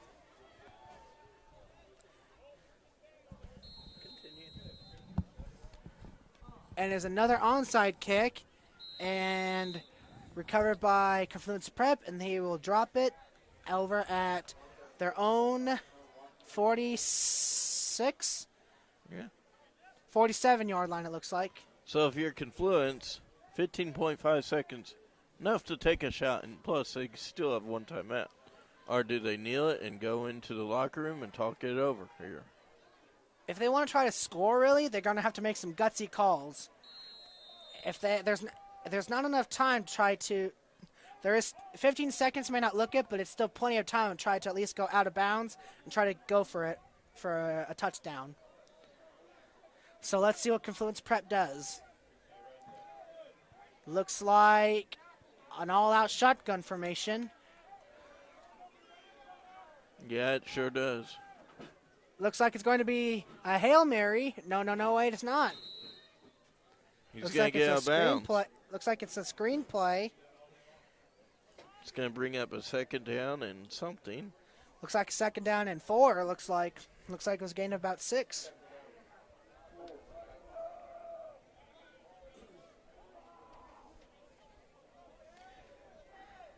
So as I said, if you go out of bounds, the clock will stop, which the Titans did. The clock is stopped at 10 seconds right now. 2nd and 4 for the Titans. Shotgun formation. It looks like this is an all-out Hail Mary. It is going all out to the end zone, and it is overthrown, incomplete. And I believe I can hear a helicopter. Don't worry, we're not bringing the band in by helicopter for the halftime show. That would be something neat. Right. So, right after that incomplete pass, it is right now it should be a 3rd down and 4. I don't know what the holdup is about. Actually, there was a penalty. I believe Was there? against our Perryville Pirates.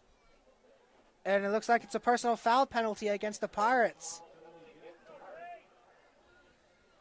I don't know what the personal foul was for. I didn't see anything that is like personal foul-wise, do you? You know, I really didn't. I don't know if Mr. Cook was able to see anything from the replay. Just kidding. Too bad we don't have replay. Right. I mean, you could be in the replay booth. Looks like and somebody's calling a timeout. Confluence is going to... Confluence Prep will take the timeout. So with that's 3 their seconds last left. timeout. So they have no timeouts, 3 seconds left. If they are wanting to try to score, I suggest they go for it and do a Hail Mary. Well, not technically an all-out Hail Mary, but you know what I mean. Yeah. Football Hail Mary. Sure, something like that.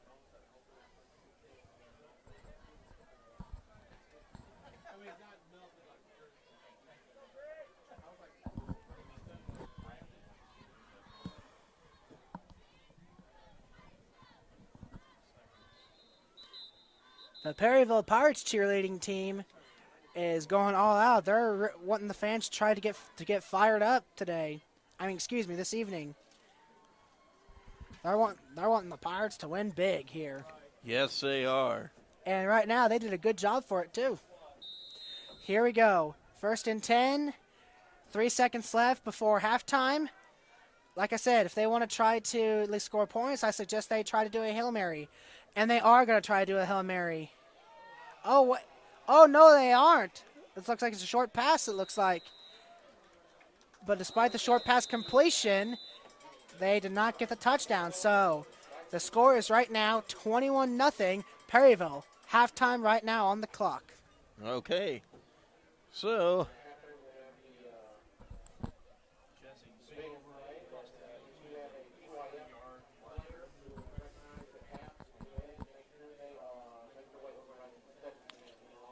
what we got currently,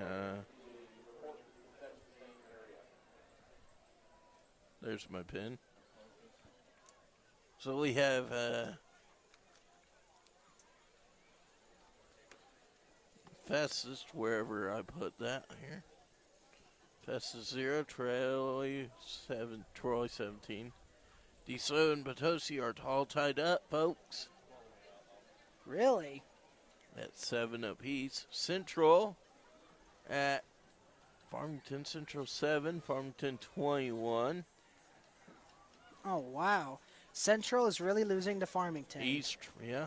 Wow.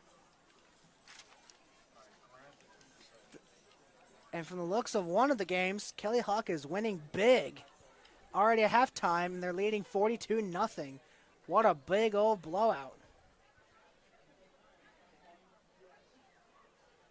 Brentwood 8, St. John 28.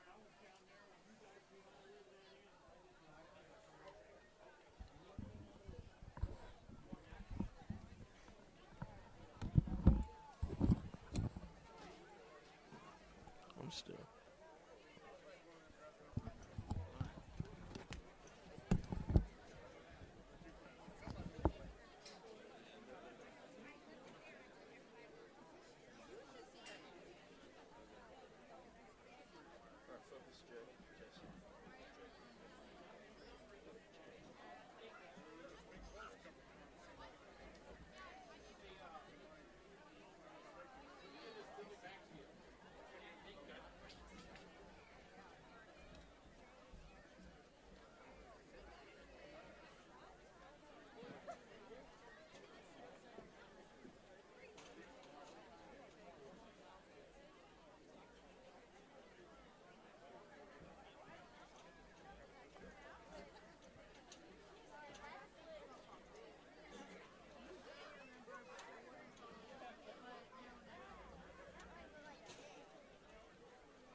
Ladies and gentlemen, on the field is your Perryville High School marching Buccaneers. The band is directed by Jerry Childers and David Barani. Color guard is Heather White. Abraham Leach, local director. The band presents Confined in This Mad World, the music of Mozart's Requiem, and Mad World by Tears for Fears. Drum majors Haley Brown and Shannon Mark is the band ready.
Give another big round of applause. Good job.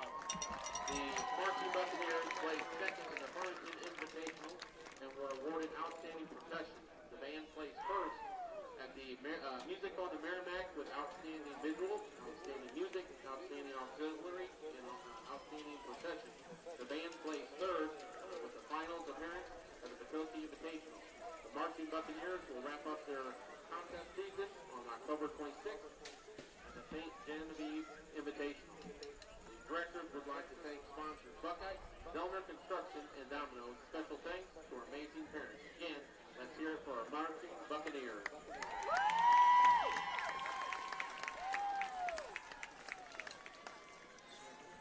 All right, at this time, we're going to go ahead and recognize our Perryville youth football players and cheerleaders. Starting off with our cheerleaders, coached by Missy Hemingway, Ella Hemingway. Can they come out? Aubrey Double R, Aubrey Mattingly, Delilah Adams, Grace Clemens, Lily Cooper, Lillian Keeper, and Kaylee Garrett. Let's hear it for our cheerleaders.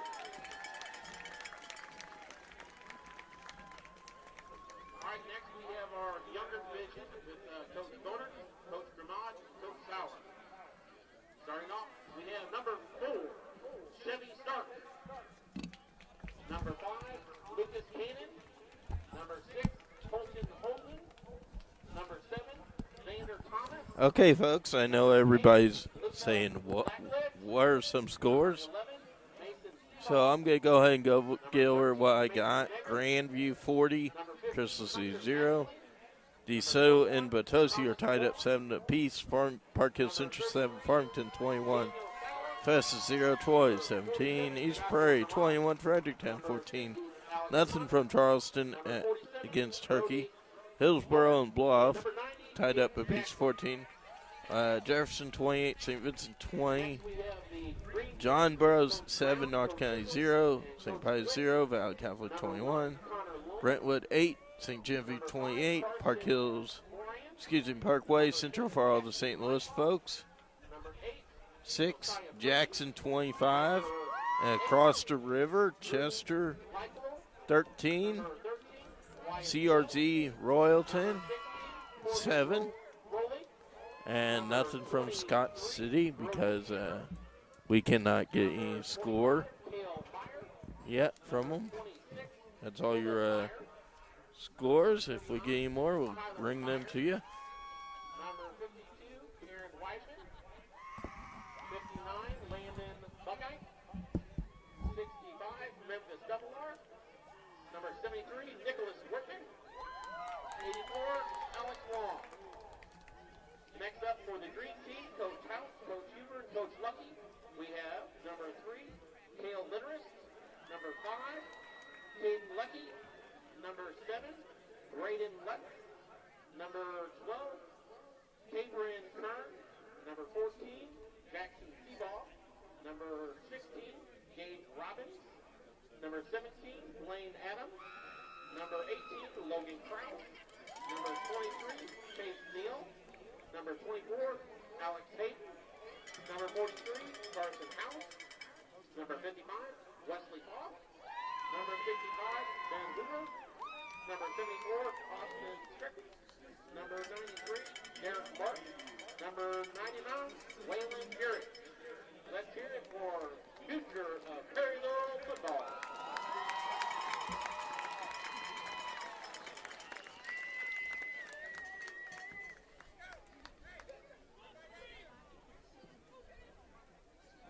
Look at all the little kids running.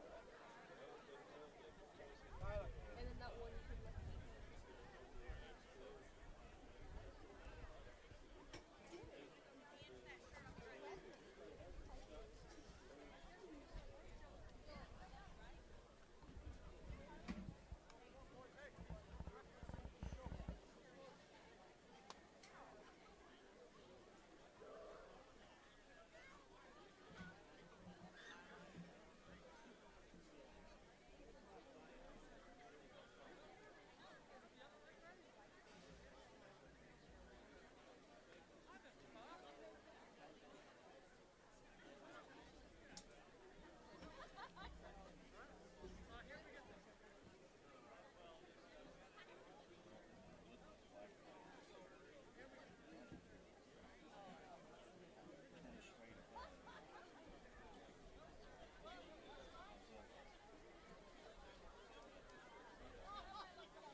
We got Farmington beating Park Hills Central. We have Fredericktown losing to East Prairie 21-14. We have Hillsboro and Poplar Bluff tied at 14. We have Jefferson R7 and St. Vincent at 28-20. Jefferson R7. Let's hear for our Pirates, ladies and gentlemen, coming back on the field for round 2. Some other scores, we got Valley beating St. Pius 21-0. St. John beating Brentwood 28-8. Parkway Central is losing to Jackson 25-6.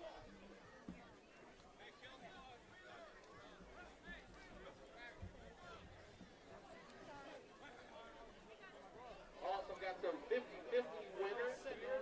If you have your ticket, go ahead and get that out. Red ticket. Grand total of $70. Ticket number 943742. Again, 50-50 winner, red ticket, 943742. Yeah, I figured I would, mention a couple of St. Louis schools. I know we got St. Louis team here, so you always got to say something for them positive. I'm sure their fans are like, wow, thank you guys for, saying about Parkway Central down there at Jackson. I mean, Central. Yeah. Hey, that was a good game. Offensive burst so far in the game.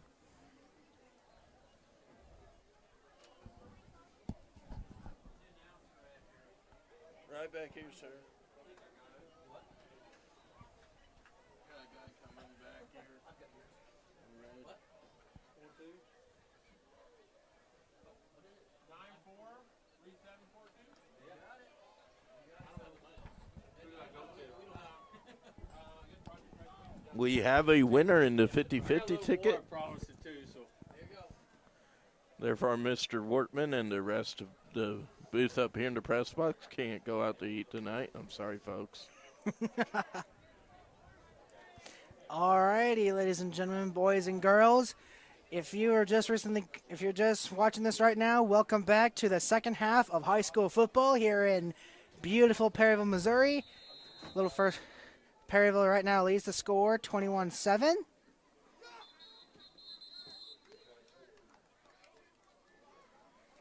Perryville's number 44 gets it, but did that go 10 yards? Is It it was right- Perryville's ball?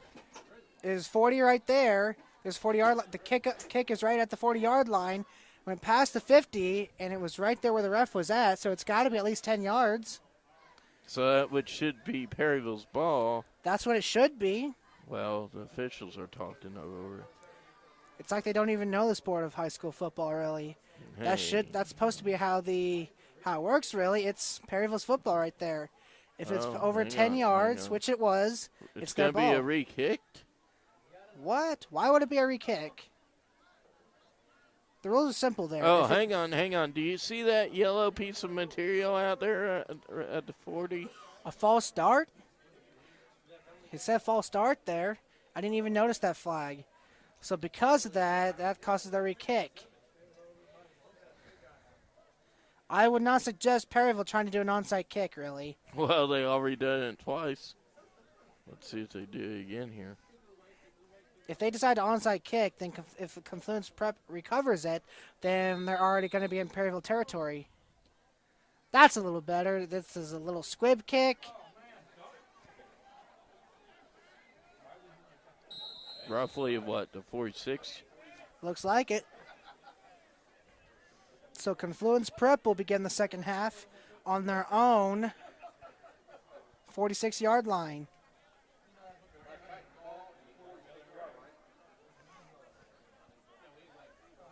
So it is a first down and 10 right now for the Titans.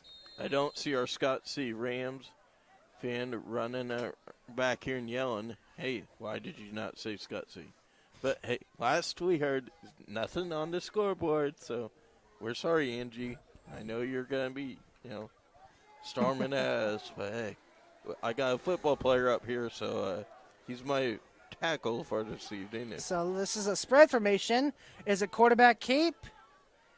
And that looks like it's a short gain of about 3 on that play.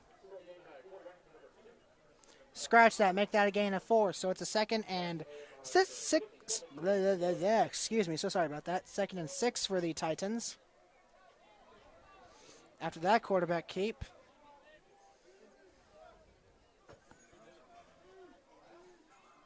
Oh, wow. Herculaneum is actually beating Charleston 14-7. Wow. Really? Wow. It's second down and 6 for the Titans. Shotgun spread is another quarterback keep, and he did not get anywhere. No gain looks like on that play. No gain, as it looked like he tripped a little bit. So it is a third down and 6 still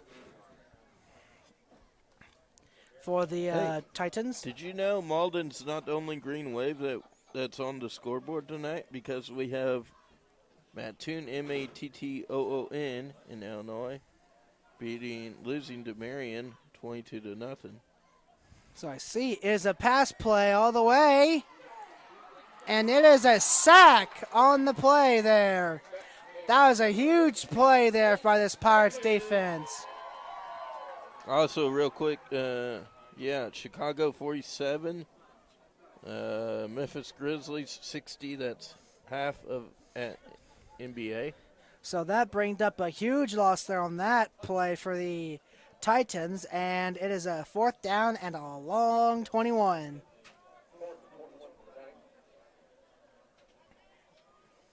Yes, Chester is winning across the river at CZR Bearcats. I don't know if that's what town that is. Looks But like they might try to go for it. They're winning 13-7. There you go. Punt. Oh, that's a good punt right there. And that brought up only a short gain there. Looks like a gain return of about 5 on that play. Carter Dix didn't quite see the Titan charging at him fast enough. Could have been a fair catch, but he decided to try going for it and see what happens, and it didn't quite work out. So Perryville will be getting back the ball after a big-time third down sack by the Pirates. Yeah, that was a good one. I do say so. So Perryville will be getting the ball on their own 35-yard line Yeah. to start their second half. You know, Pirate fans, I hate to say this, but I have not seen Channel 12 yet. Looks like Blitz is here. Looks like Blitz is coming. Nope, not really. It is a screen pass. Oh, my. That was complete to 47, Caleb Grimod. But it was like a short gain of what appears to be 5, it appears, on that play. I wonder if they thought Mr. Cook was actually going to do more filming tonight. But hey, sorry, folks, I don't think we'll see Perryville on the news unless you're watching PVTV on Facebook when you're watching the news. Facebook or YouTube in a couple of days. Well, I think we're live on Facebook, though, correct? No comment. So it looks like it's a second and 5. Pirates better hurry. Play clock is running down. It is a sweep play. And that'll be enough for a first down right there. The yard run was made by number 27, Charlie Ussery. Is that correct? Yes, it is. Speaking of Ussery, why you know, we did tell our fans we were going to run down the lineup. That is correct. We did say earlier that we was going to try to introduce the Pirates roster in a little while. So while waiting, let's introduce them for a couple of plays. Starting off with after this play, it is an inside run. Yes, a Good run there. Good 5-yard run there by number 47, Caleb Grimod. Now to start off our roster in numberly order, number 2 of the this is the Wingeter. sophomore, wide receiver and defensive back. Number 3, Evan Doherty, junior, quarterback and defensive back. Number 4, Drew Hotop, senior, quarterback, running back, and defensive back. Number 5, Carter Dix, senior, wide receiver and defensive back. We will continue this roster after this play. A second down and 3 for the Pirates. It is a quarterback keep. There's a flag down. There's a flag down on that play. But hey, the referee is running too. So I'm guessing it's probably going to be against Confluence. It could be against Perryville maybe too. Let's see where this goes. No, well, the referee, why would he be? He would still be there then. Yeah, it is against Perryville, as you can see him walking back. So to continue, we got number 9, Hunter Uddle Jr., wide receiver, defensive Udley Jr., wide receiver and defensive back. Number 10, Dawson Camden Jr., wide receiver and defensive back. And then number 11, Ethan Morian, a senior, running back, defensive back. Number 15, Luke Bell, sophomore, quarterback, defensive back. 18, my cousin Will Defy, wide receiver, running back, defensive back. Fernando Bacas, number 23, a junior running back, linebacker. 27, Charlie Ussery, a junior running back, defensive back. 28, Connor Keller, running back, defensive back. Number 30, Trevor Bierk. Trent Bierk, actually. Trent Bierk, sophomore, wide receiver and defensive back. We'll come back to the roster after this. What appears to be a holding penalty has now got the Pirates back. Second down and 13. I'll go ahead and say one more. Eli Bierk, number 31, senior running back, linebacker. Dylan Hope, 33, running back, linebacker. Junior, 34, Lion Garris, a sophomore running back, defensive back. And then now, after this play, we'll have Bronowski. It is a quarterback keep for the Pirates. What looks like it could be enough for the first down. That will be correct, And sir. it is. It is enough for the Perryville Pirates first down. To continue with the Perryville Pirates roster, I don't know where you stopped at. You stopped at Tyler Wybreck. No, 34. Excuse me. After Garris. Tyler Wybreck, yeah. Tyler Wybreck, 41, sophomore, running back and linebacker. Number 44, Devin Lucifer, sophomore, running back and linebacker. Number 45, Lucas Phillips, sophomore, tight end and linebacker. Number 47, Caleb Grimod, senior, running back and linebacker. We will come back to this roster real quick. First and 10 for the Pirates. It is a reverse play. It is a foot race right now. And that was a huge run right there. Run made by number 10, Dawson Camden. That was enough for the Pireville Pirates. First down. That was a huge run made right there made by Perryville.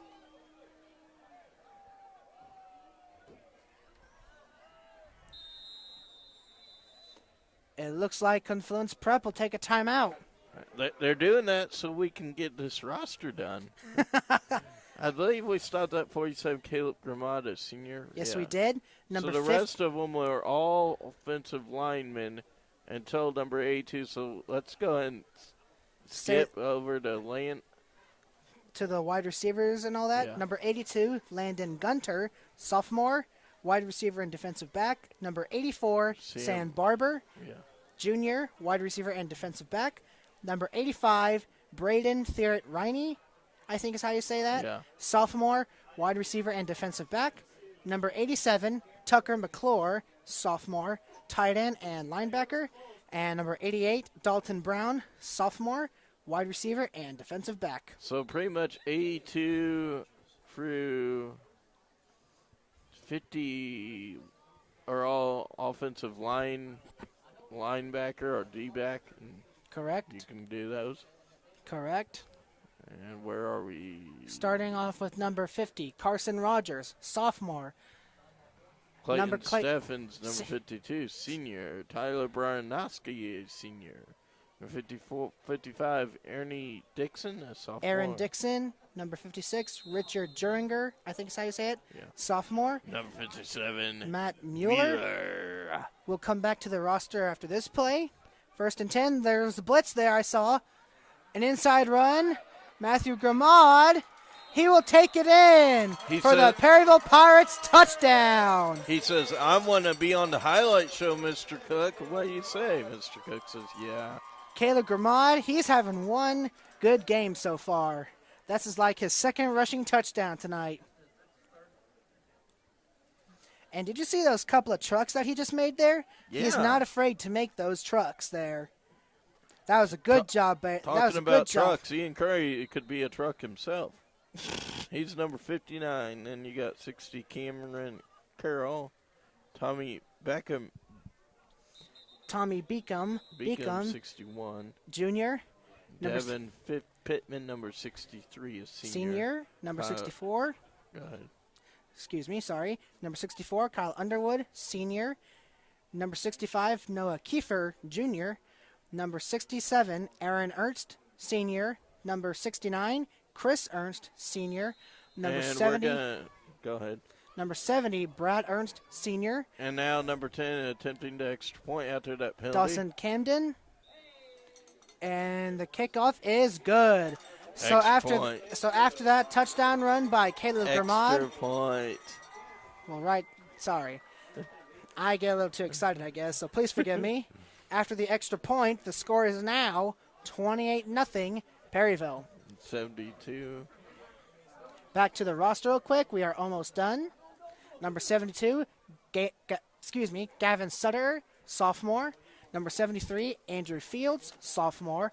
Number 74, Thomas Hayden, junior. Number 75, Sam Camarillo, sophomore. Number 76, Colin Thompson, sophomore. Number 77, Keaton Meyer, junior. And number 78, Rylan Harris, junior. And once again, as Landon said, number 50 through 78 were all your offensive and defensive linemen. But we have a JV roster. It's okay, though. We don't cover junior varsity, but hey, you know.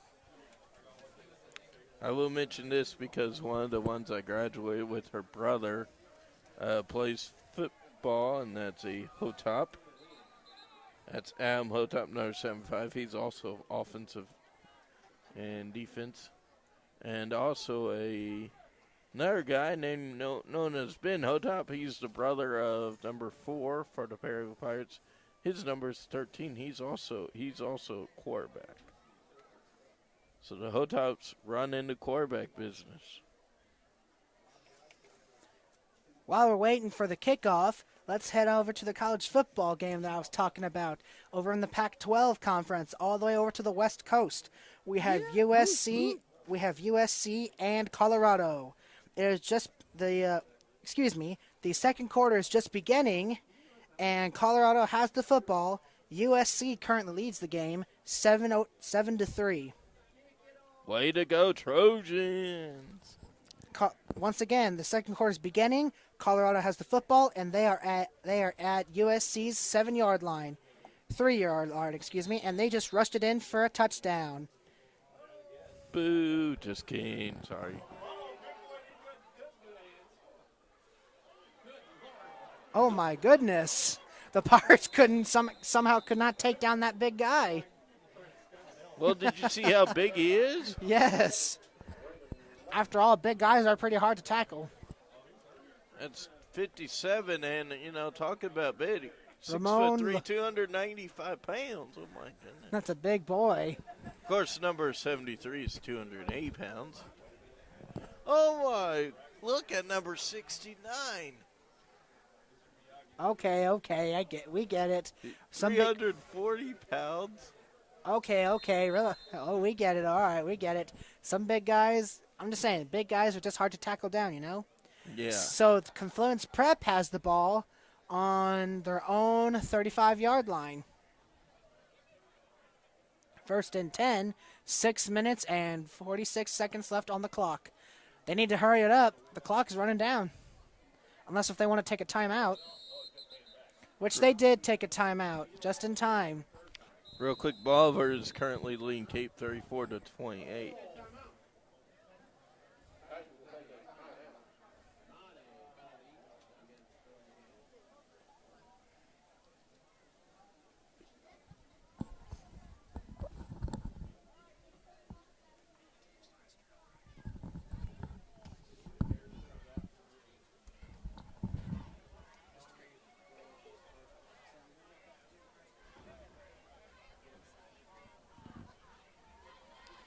So again, this will be our last broadcast of the year. And for all of our basketball fans, January 4th. Yeah, I said that right. January 4th.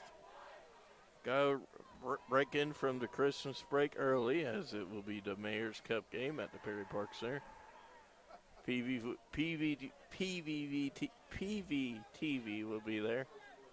And hopefully Mr. Cook will have a group there. Otherwise, I'll be filming it. And I'll film and Brendan can call it. Or Brendan can film it and I can call it. Or we can both call it.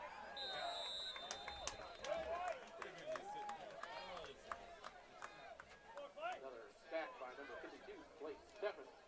So Clayton Steffens gets into the sack count.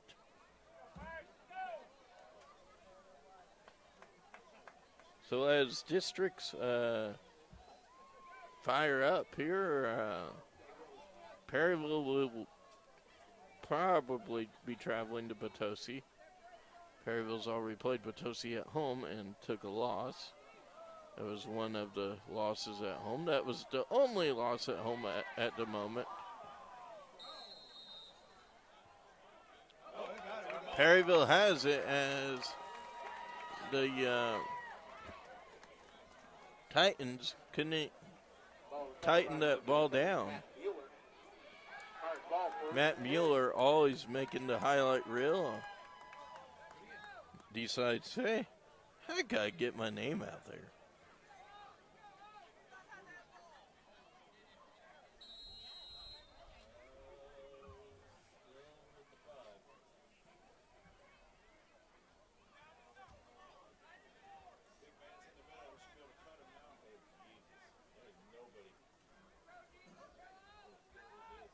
Perryville's got 3 wide receivers out.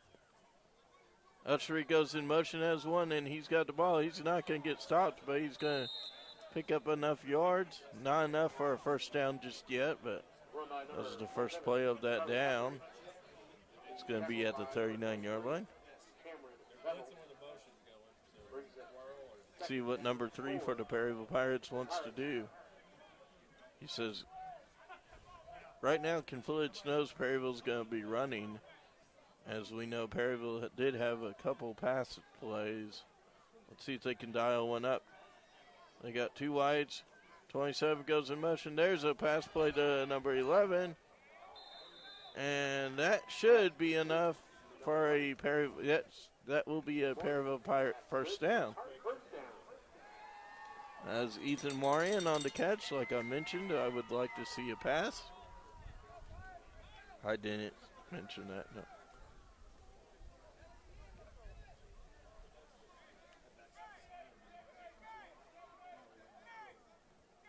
St. Vincent will be probably hosting Malden. You can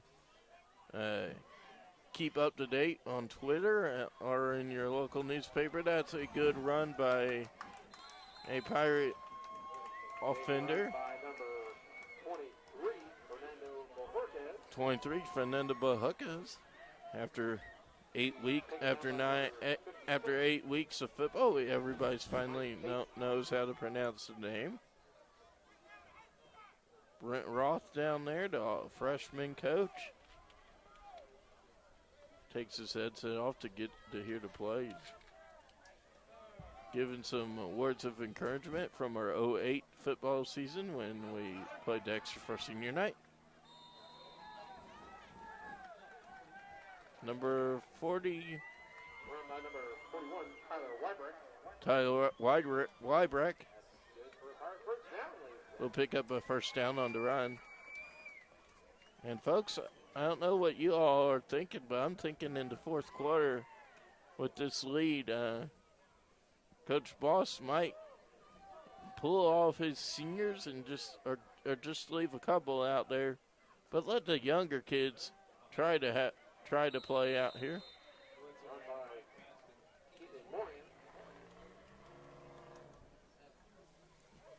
Run made by number 11, Ethan Moran. Raymond Levitt, number 57.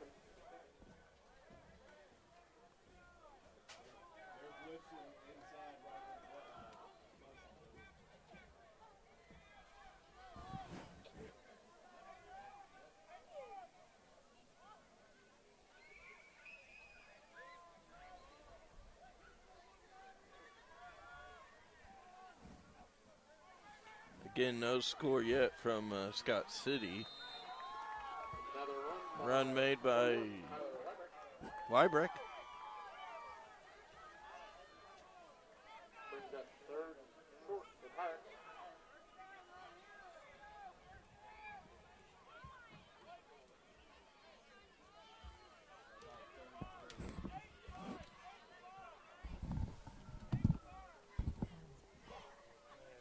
You know, folks, like I say, it's been a pleasure calling the football games once again as Perryville's Ushery has the ball.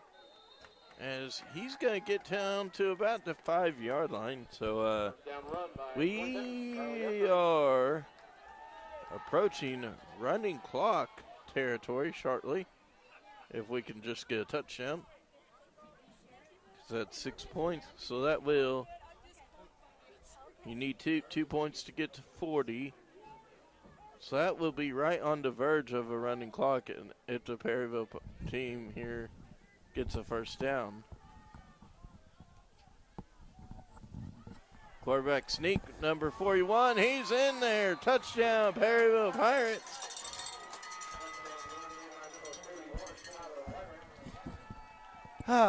That's better. Hey, what'd I miss?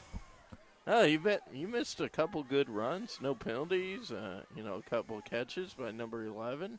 He got 2 catches. Usry got some runs, and Bojucas got some runs. So, in other words, did they score? Well, they just now scored. Oh, sweet then. And I do believe, what is that, 35 points is the running clock? Or is it 34? I thought it was like somewhere in the 40s. No. I guess we should see. I guess we'll see. Because I don't remember anymore. So for that, the Pirates lead 30. I guess the extra point was no good. So the extra point was no good. The score is right now 34-0 Perryville.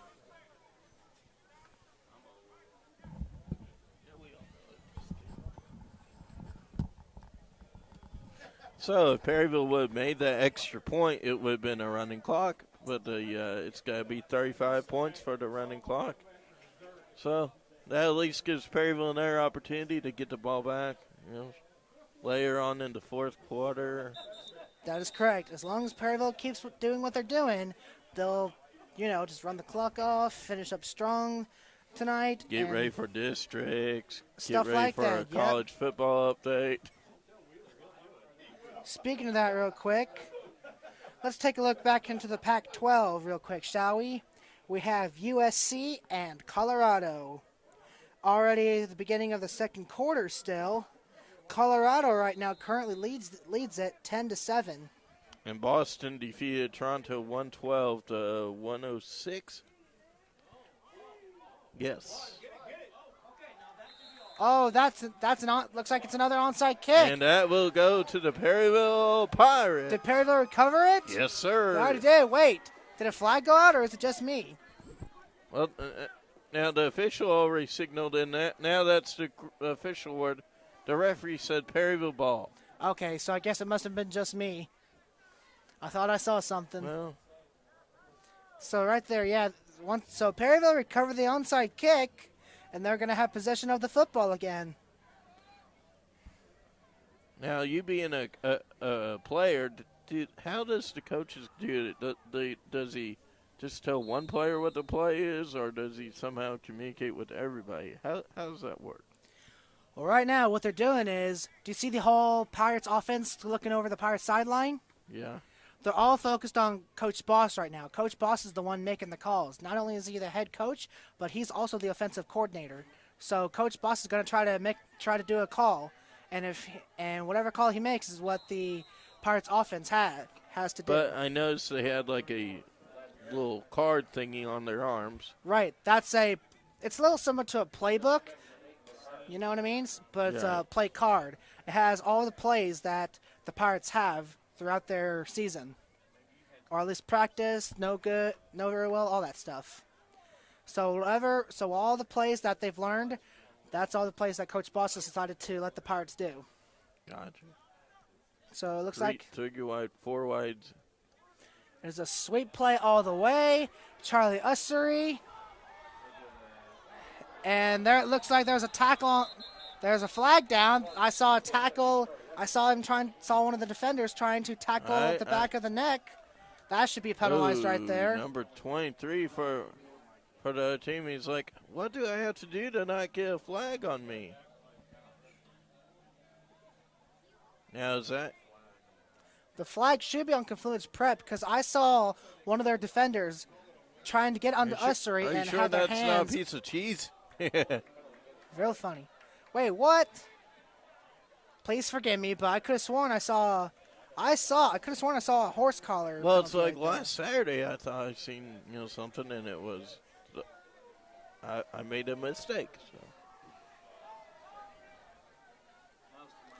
As you can already hear from the fans here, they did not like that call one bit. Yeah.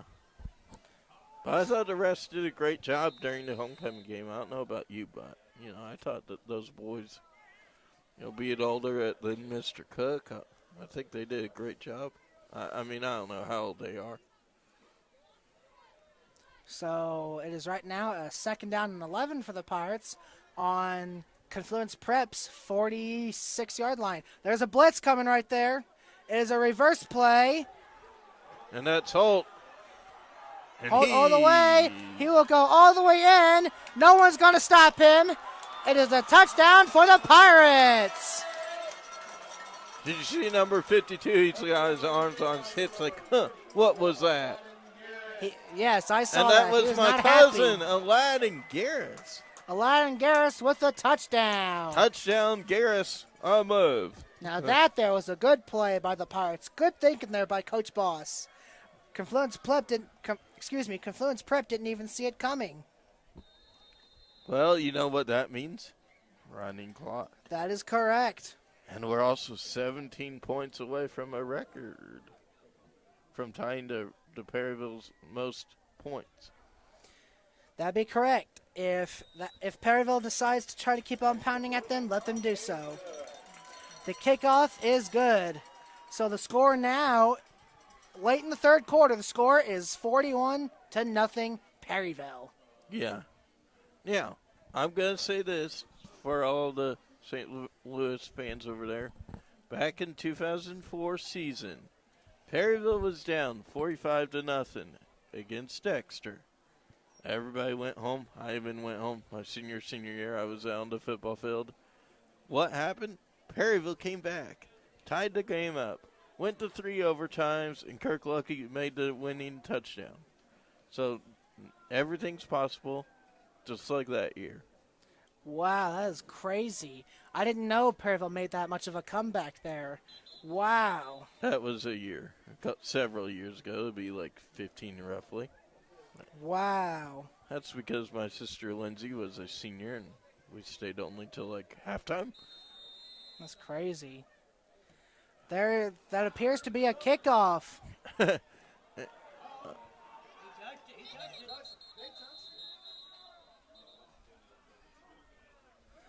Yeah, Looks like we're all saying he touched it, and the ref, he's like, well, he may have touched it, but, well, he can explain being a football player. honestly, don't ask me what that was because I have no idea. Yes, he did touch it, so that will be a ball first down at the 10. Or, no, It doesn't look like it. first. If you touched it, it should at least be further back. Well, maybe, like that Carter Dix catch in the Batosi game where the refs called it incomplete catch. It may be something like that. Maybe we all thought he touched it, but, maybe a 1,000th of a second of his. Oh, my goodness. That was a screen pass all the way. What just happened there? Oh, he's down. Looks like a couple of Confluence players tripped each other apart on that big screen play, on that slant play, and it looks like he's down. Yeah, he's got to go out for one play, correct? One or more, depending on how bad the injury is. But If it's just a sprain, if it's just like a simple, like a sprain, just a simple sprain, it might be like a few maybe a few minutes, like I'd say about 10 minutes maybe. he's holding his right arm. Oh my. So the shoulder, that would probably result in probably a questionable return.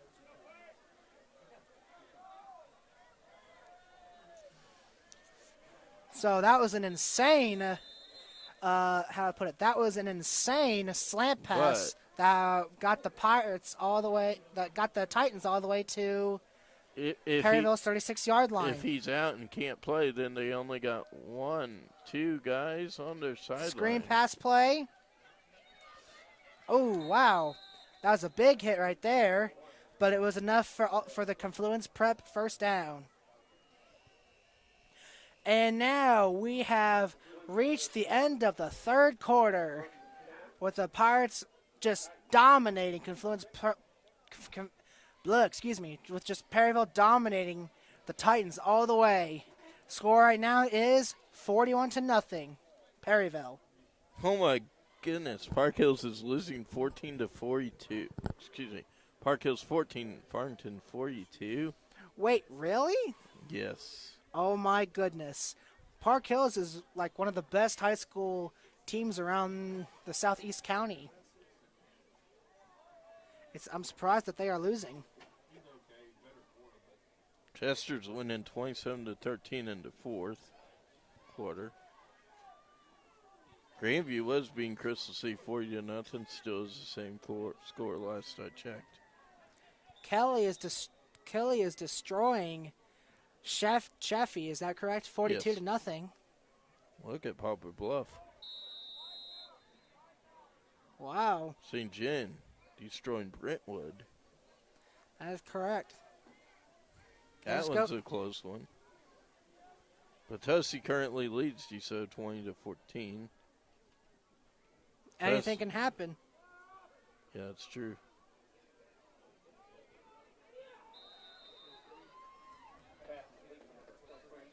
So pass was incomplete on that one play, if I But recall correctly. the clock is running, of course. That is correct. It doesn't matter if the pass is incomplete or not when it comes to high school football because Perryville has just outscored Confluence Prep 41-0.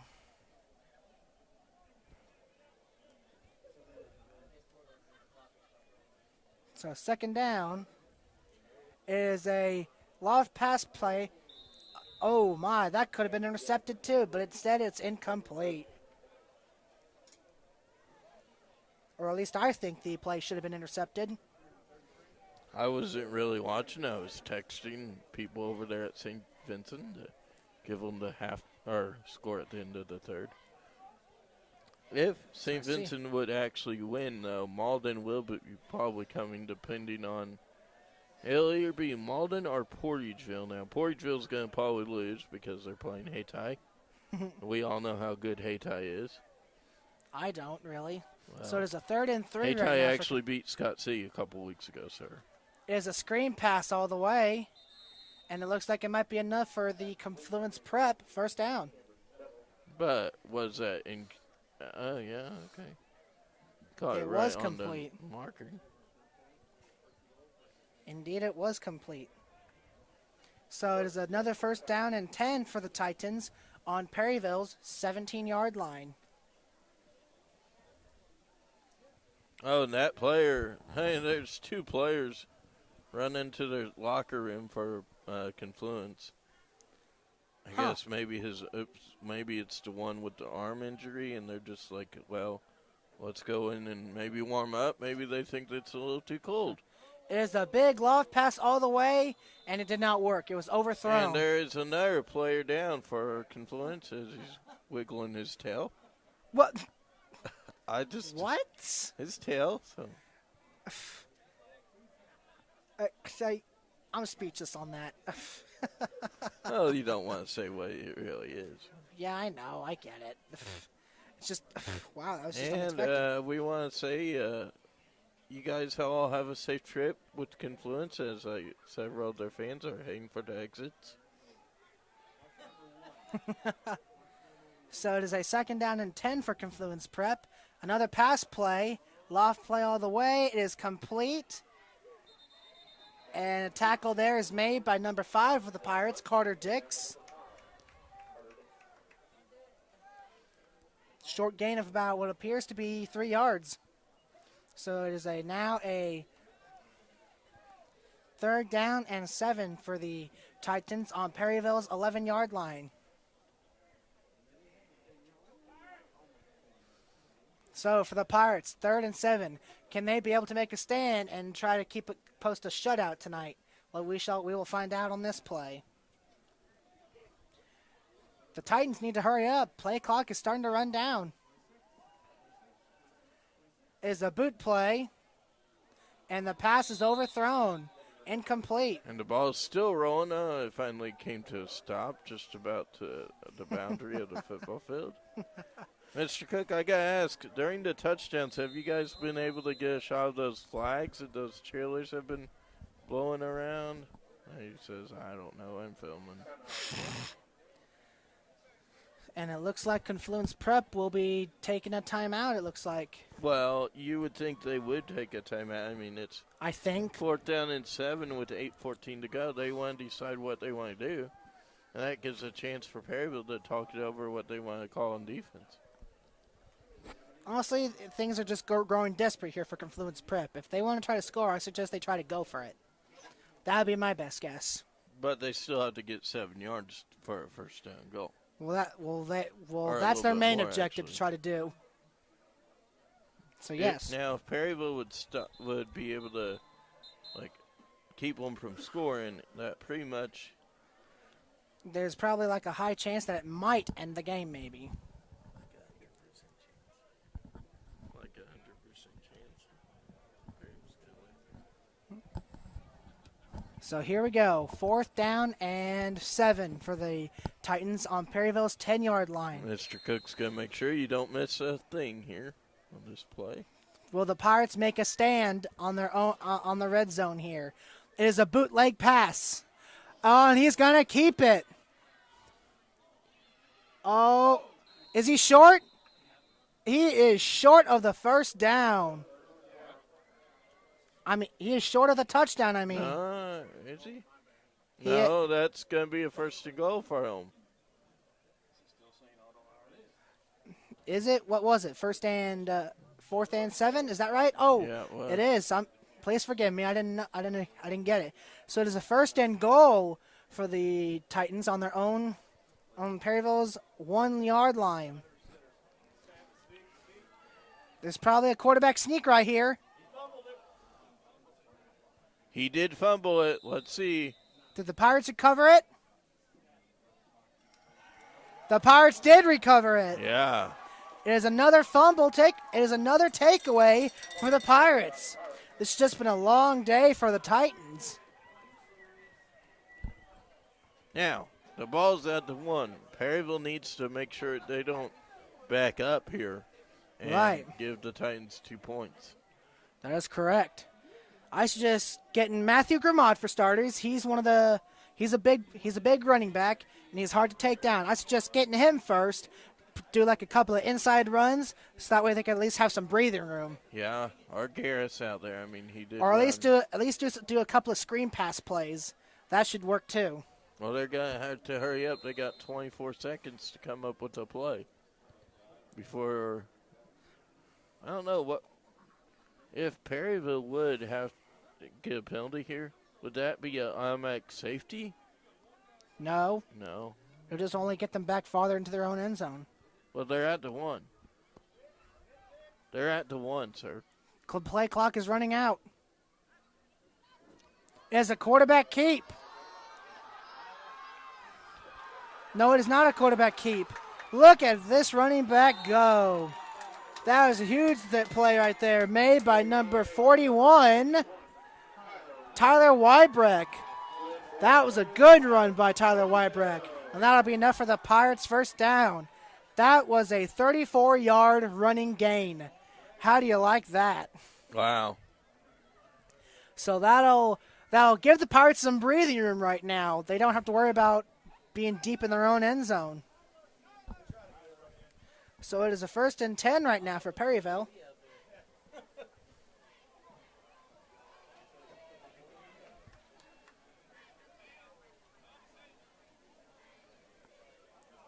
What are they going to try to do?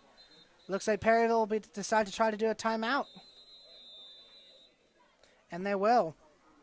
So real quick, having 2 games right now, running clocks, is that going to give them some confidence getting ready for next week for districts, or knowing that, they can score enough to get the running clock going and think about a district option that way?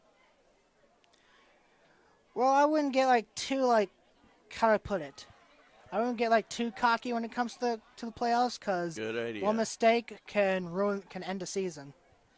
While we're waiting real quick, let's go back into the college football score, shall we? Over in the Pac-12, all the way over to the West Coast, we have USC and Colorado. It is nearly in the late second quarter. 6 minutes left. Colorado leads USC 17-7.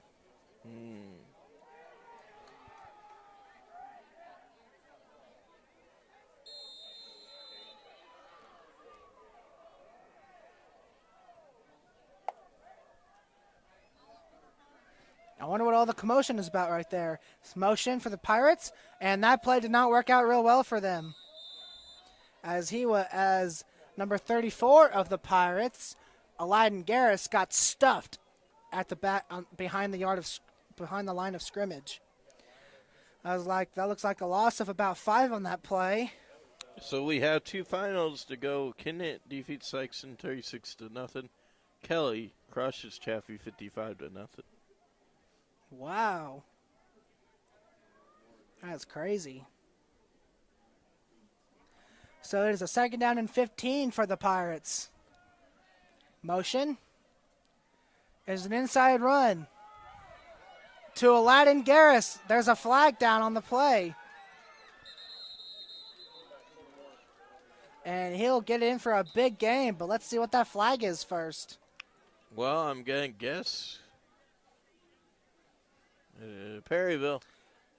And it looks like it's going to be another holding penalty for Perryville.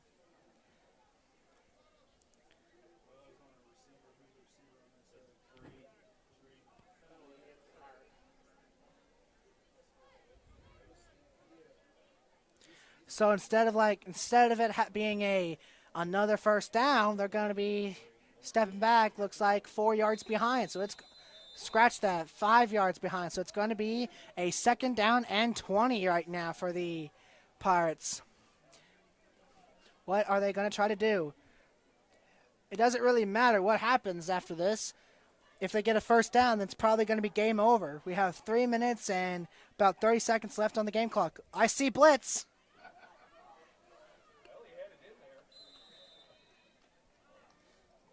I am not seeing anything now from St. Vincent, so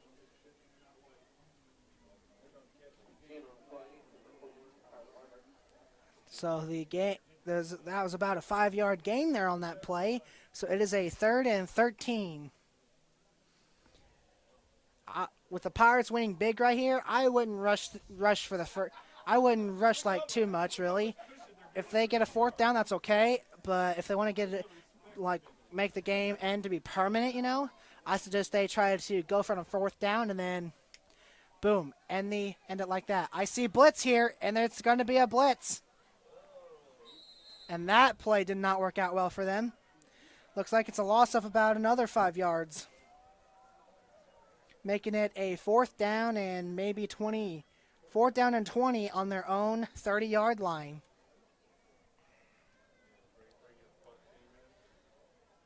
So what should the Pirates do?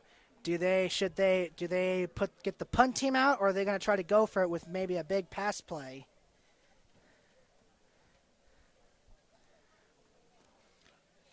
So, guys, I know it's getting late, so we wanted to say again, I have on myself of me and Brendan, great season. Been fun announcing again. I'll be back next year. Perryville would take a timeout, making it with only 2 minutes and a second left to go. Probably want to stop the clock, so they can decide on what they want to do. And it's 51 degrees here at Pirate Stadium as the blankets are out. There might be a couple people still in charts, but a lot of the fans have cleared out of Pirate Stadium also. That's a nice shot of that football, don't you think? Yeah, indeed, yes. And also that scoreboard. I mean, oh, wow, that's a nice scoreboard looking. A little shaky, but you know the fans, they like moving around. Like Mr. Wortman did say, make some noise, stomp your feet. That is correct. And here at Pirate Stadium, a lot of noise is to be expected here. The noisiest place in Perryville, except for hearing Bruce Valroy. So, are the Pirates going to go for it, or are they going to try to punt? It looks like they're going to try punting it. Dawson Camden is out. And real quick, a big shout out to Coach Dreyer for allowing myself and you to announce, and Via and Mr. A big thank you to him. Everybody at Perry County School District 32 in St. Vincent. There's the punt. And that is a beautiful punt. And it'll be all the way back to the Confluence Prep 29.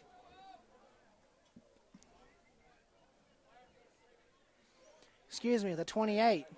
I don't know who's winning, but I got 41 and 28 at St. Vincent, but I don't know exactly who's got 20. Yes, St. Vincent is currently winning 41 to 28. Despite the clock running, if the Pirates make a big play, it's over. But there's nothing that the Titans can do right now because they have no timeouts. They are getting shut out big time, and if they want to score to avoid the shutout, they need to try to do some insane pass plays. Here's a pass play, 1st and 10. Is an all-out loft pass.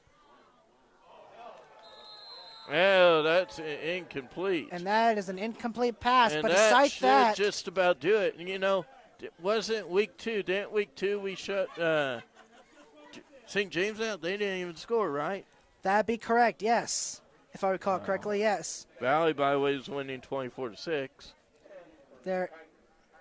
And it looks like the Titans will only have enough time to do one more play. And there might be enough to try. They might try a Hail Mary play, perhaps. Here it is, 2nd and 10. Is a screen play, and it's incomplete. They're trying to throw it at the fence over there, that PHS fence. I'm pretty sure that was by mistake. Remember it, folks. Good sportsmanlike-ship here at Perryville High School. Hey, that will do it, I believe. Last play. 3rd and 10. Last play of the Wanna ball going game. all out. And a pass He is drops it incomplete for once the five. again. That will do it. Perryville that is wins the end of the 41-0. That is the end Senior of the night. game. Yeah. Perryville has posted a shutout tonight, 41-0. So, folks, stay tuned on Twitter.